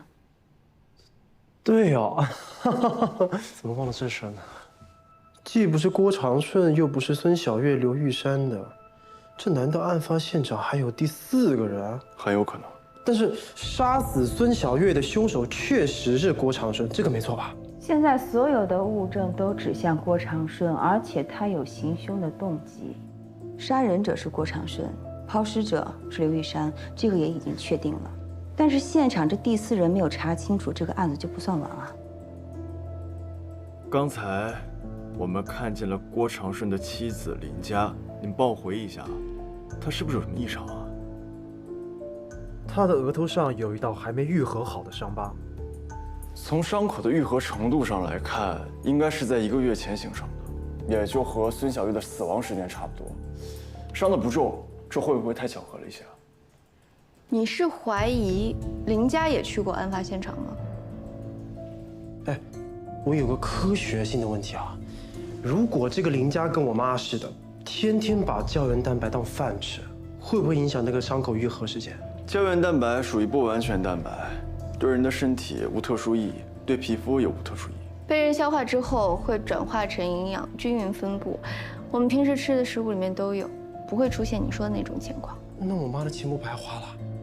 补充营养总归是好事儿吧？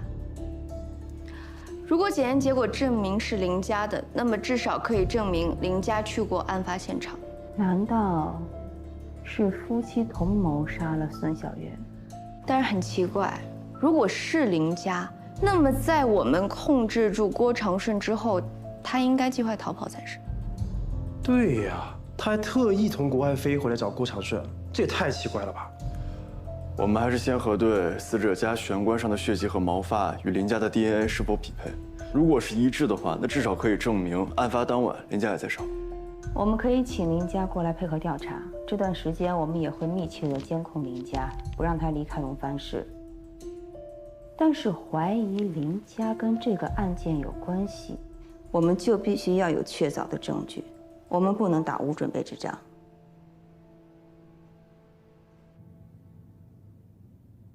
现场勘查的同事已经查过了，这里就是郭长顺安排的安胎房。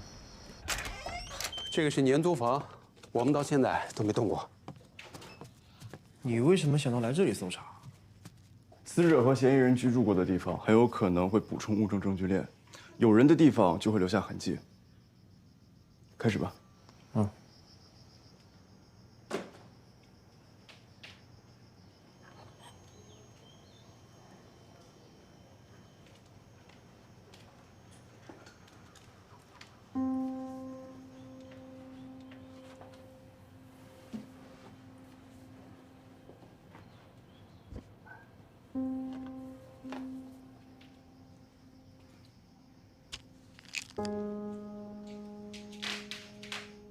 怎么了？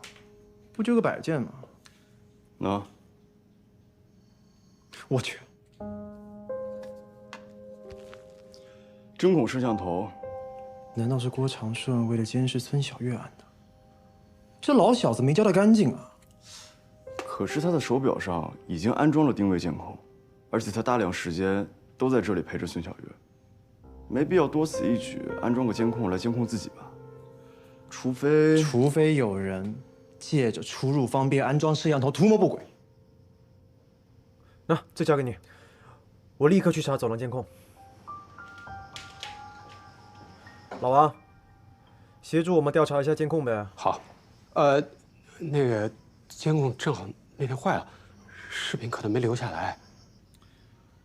我没说查哪一天啊，你怎么知道视频没留下来？在孙小月家玄关，我们发现了你的头发和血迹。你去过孙小月家吧？你通过手机，利用针孔摄像头监视着郭长顺和玉母的生活。王雷已经交代了，我想你现在的手机里面，应该还有这些视频。这是孙小月胎儿的毒物检验报告，王磊已经承认，在你的指使下，用打胎药换了保胎药妈宝乐，造成了胎儿的死亡。那又怎样？林佳，你杀了一个尚未出生的胎儿，这是个生命啊！如果杀死胎儿也算犯罪的话，那做人流的医生岂不都是杀人犯了？我警告你啊，林佳，别太嚣张了。我说错了吗？胎儿如果没有出生，就不算法律意义上的自然人。那么依照我们国家的法律，别提杀人了，连犯罪都算不上吧？你早就料到你会出现在这里，所以你想好了所有问题的应对。可是你要知道，胎儿在母体里，你伤害了胎儿，就等于伤害了母体。林佳，你涉嫌触犯故意伤害罪。我还要重复多少次啊？我说过了，那又怎样？我想请二位警官分清主次。孙小月的人是郭长顺杀的。至于对母体的伤害，我想请问，你们有具体检测到我换的药对母体造成了什么伤害吗？没有。那我也就没有犯罪，对吧？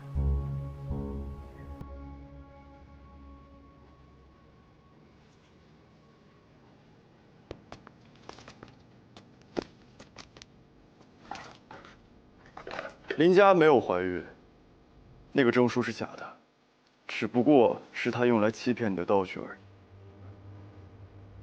我要见林佳，我现在要见林佳。你见不了了，他涉嫌案情已经被我们给收押了。在孙小月家中，我们发现了林佳的头发和血迹，这说明案发当晚他也在场。事到如今，我劝你好好想一想，包庇林佳到底值得还是不值得？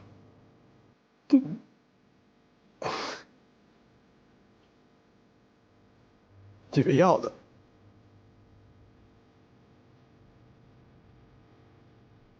都在那块手表里。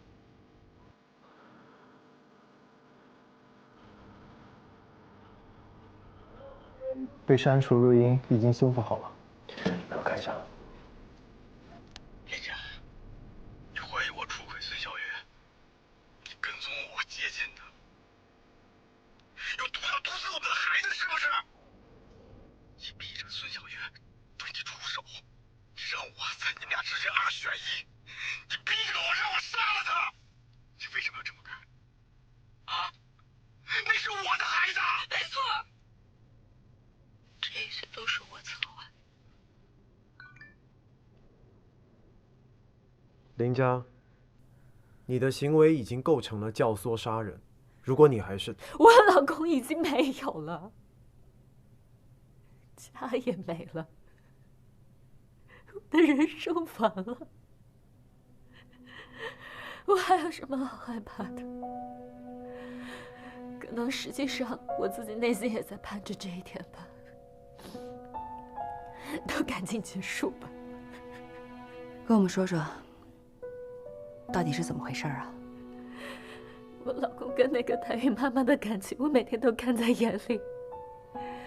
你看不出来是怎么回事吗？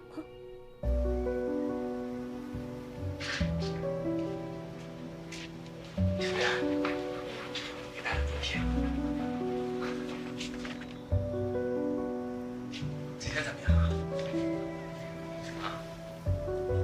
我虽然失去了生育的能力，但是我没有失去爱和恨的能力。我不能让他们这样戏弄我的人生。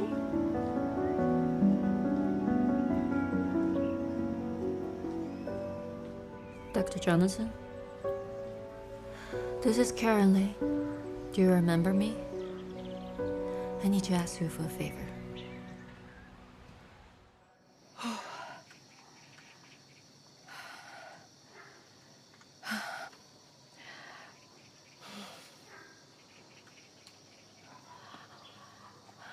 宝贝啊，妈妈有点不舒服，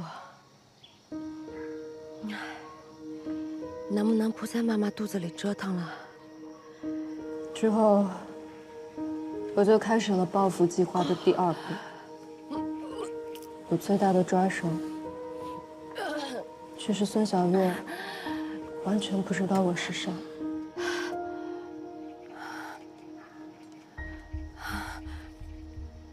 啊，谢谢。先坐一会儿吧。喝口水。谢谢。按理说啊，到了你这样的阶段，不会有这么大的妊娠反应。我学过医的，要不要帮你看看？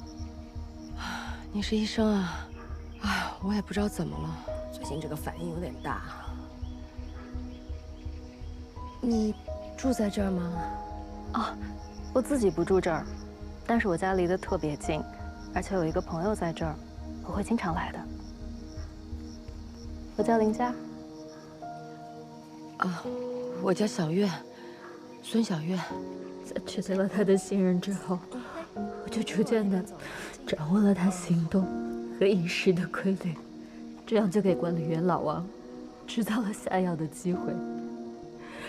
我本来真的想得很简单，我想，要是我处理掉他肚子里的孩子，然后再让郭长生相信我们有了自己的孩子，他就一定会回到我身边的。佳姐，你结婚了吗？怎么突然这样问？啊，嗨，我就看你手上有结婚戒指的印子。我跟他在一起快20年了，但是他爱上别人了，那个女的还怀了他的孩子。天哪，佳姐，你太可怜了。你是不是特别恨你老公啊？哎，小月，你说我是不是应该报复他们？我觉得是挺过分的。不能随便放过他吗？对，不能放过。这时候天好，要出来走走吧？对，没有我在家里。咱们下午去逛逛吧。好啊。你说这幸福是什么呀？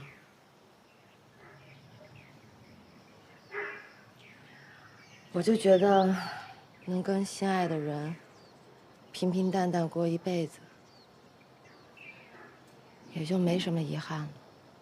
那你心爱的人是谁呀？当然是孩子他爸了。佳姐，明儿我跟孩子他爸就要离开这儿了。我们不打算在这儿生活了，可能以后都见不到你了。不过我会想你的。孙小月所说的父亲，你觉得指的是谁？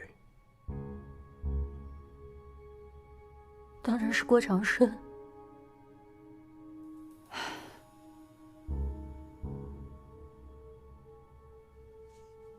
跟我们说一下案发情况吧。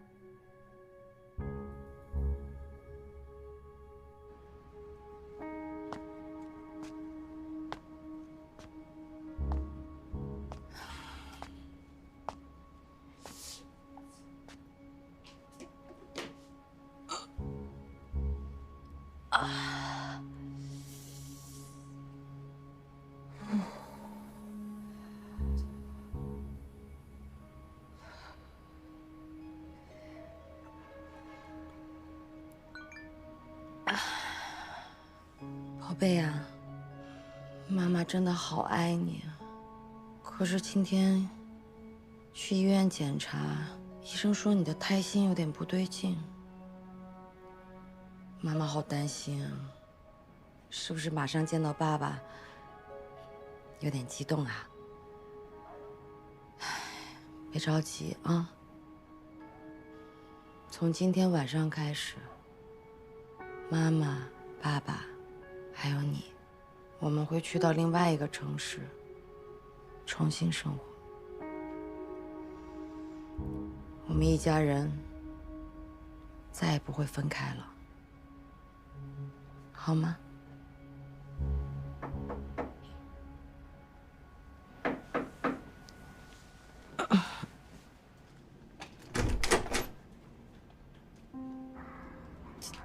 佳姐，你怎么知道我住在这儿？我想你了，想来看看你。你最爱的芒果布丁。先进来吧。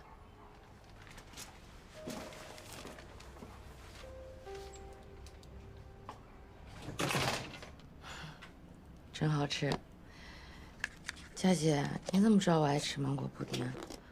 我记得我都没跟你说过。郭长顺不是经常给你买吗？郭长顺，你怎么认识郭长顺啊？小月，你还记不记得你跟我说过，一定要好好惩罚我的老公，还有那个小三。我今天就是想按照你的意思，把这件事办了。郭长顺是你老公？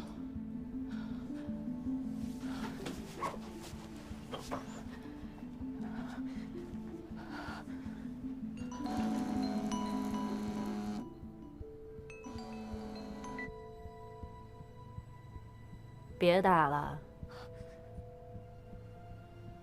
打也没有用啊。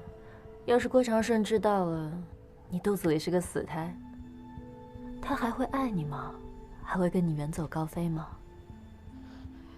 你在说什么呀？不好意思啊，一时忘记告诉你了，你的安胎药其实都被我换成了毒药了，加上你刚才吃的那些，你肚子里的胎儿应该没有心跳了吧？你为什么这么做呀？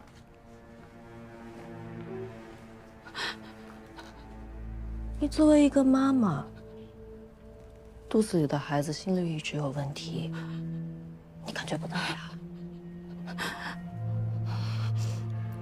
太可怕了！多可怕！我不会让你和你肚子里的东西毁了我的婚姻。你凭什么？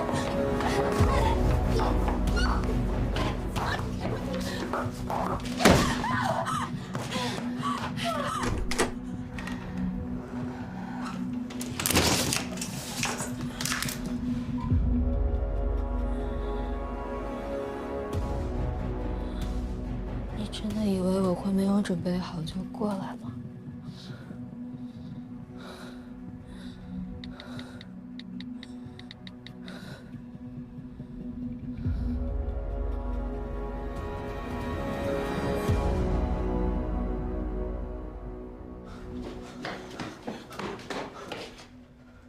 老婆，老婆，小月，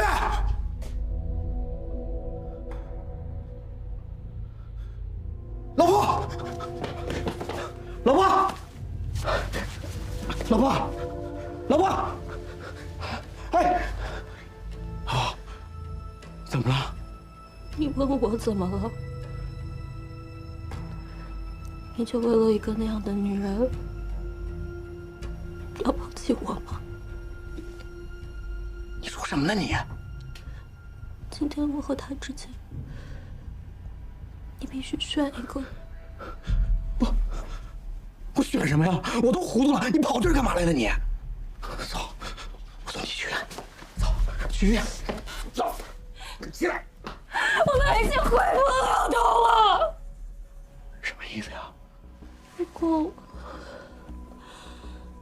你是教授，我是制药工程师，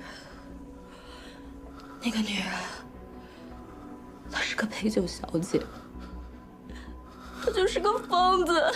你看她，她已经把我弄成这样了。没事没事没事。现在出了这样的事情，代孕还是违法的，他一定会去警察局告发我们的，他还会把所有的事情都发布到网上，他会把我们都毁掉走。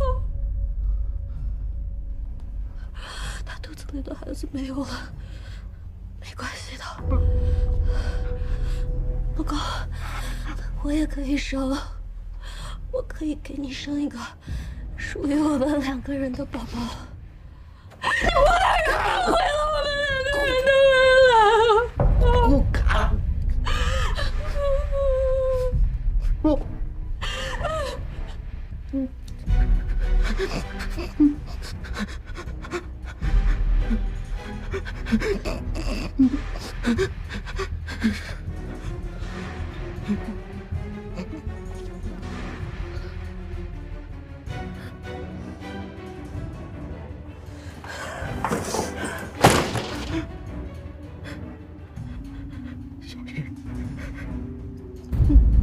小月，小月，快，小月，别动！放开我！小月，左回呀，放我！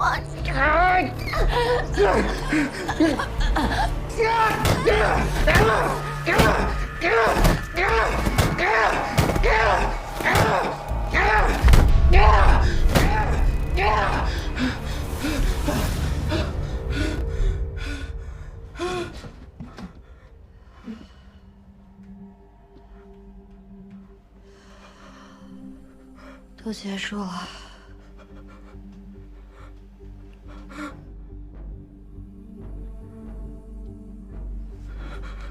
老公，没事的，我们把现场清理干净就好了。回来。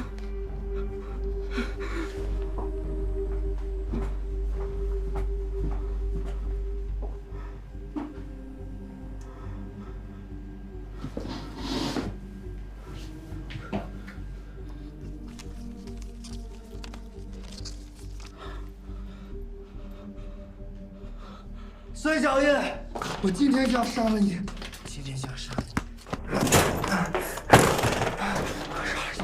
你就是你，我要杀了你，杀了你！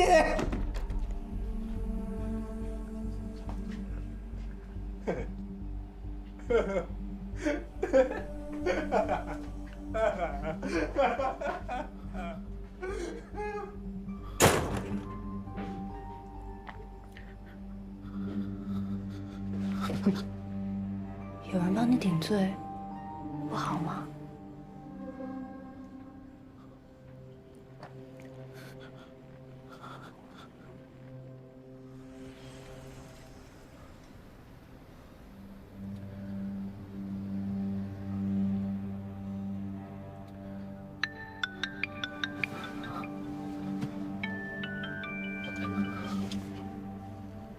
伯利大夫，你说。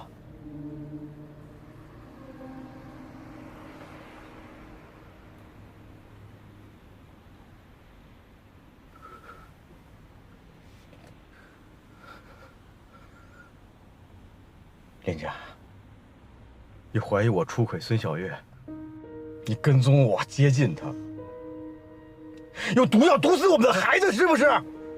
你逼着孙小月对你出手，你让我在你们俩之间2选1，你逼着我让我杀了她，你为什么要这么干？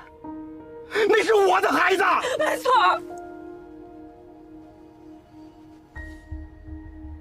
这一切都是我策划的，但是我这么做，不过是想捍卫我们2个人的婚姻而已。我有什么错呢？我杀了孙小月，我刚才杀了孙小月，我现在是杀人凶手，你知道吗？你不是杀人凶手，是刘一山杀的。你干净太蠢呐！万一找到我怎么办？我问你怎么办？我们把现场处理的那么干净，不会的，他们任何线索都找不到。哪怕万一警察找到我们，你也不用担心，我会承担一切后果的。如果要坐牢，我去。你去？你怎么去？我问你，你下周就飞美国了，你怎么去？我是要去美国，我是准备去做手术。我们马上就要有自己的宝宝了。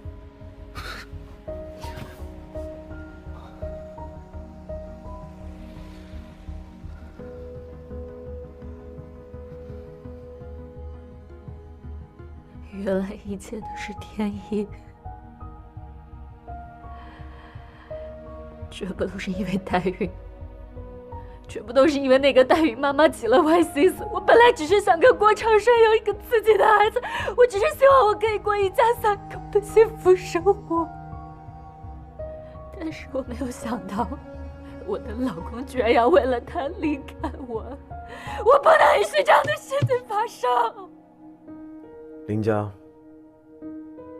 你触犯了伤害罪和教唆杀人罪，属于情节十分严重、影响极其恶劣的，你有可能将面临10年以上有期徒刑，甚至是死刑。但你现在有权保持缄默。我认，我全部都认。但是你们要知道，这一切都是因为那个女的，她死有余辜。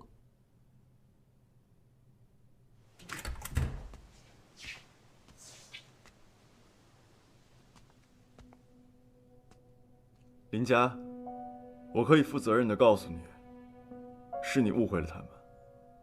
你的丈夫和孙小月没有情感关系，但孙小月确实对胎儿产生了情感，违反了所谓的代孕契约，所以她打算和男友逃离这座城市。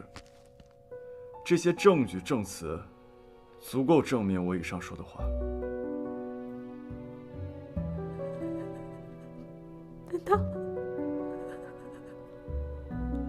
难道我真的错了？即便你是犯罪嫌疑人，你也有知道真相的权利。我把这些都告诉你，我只希望你不要带着恨意继续之后的生活。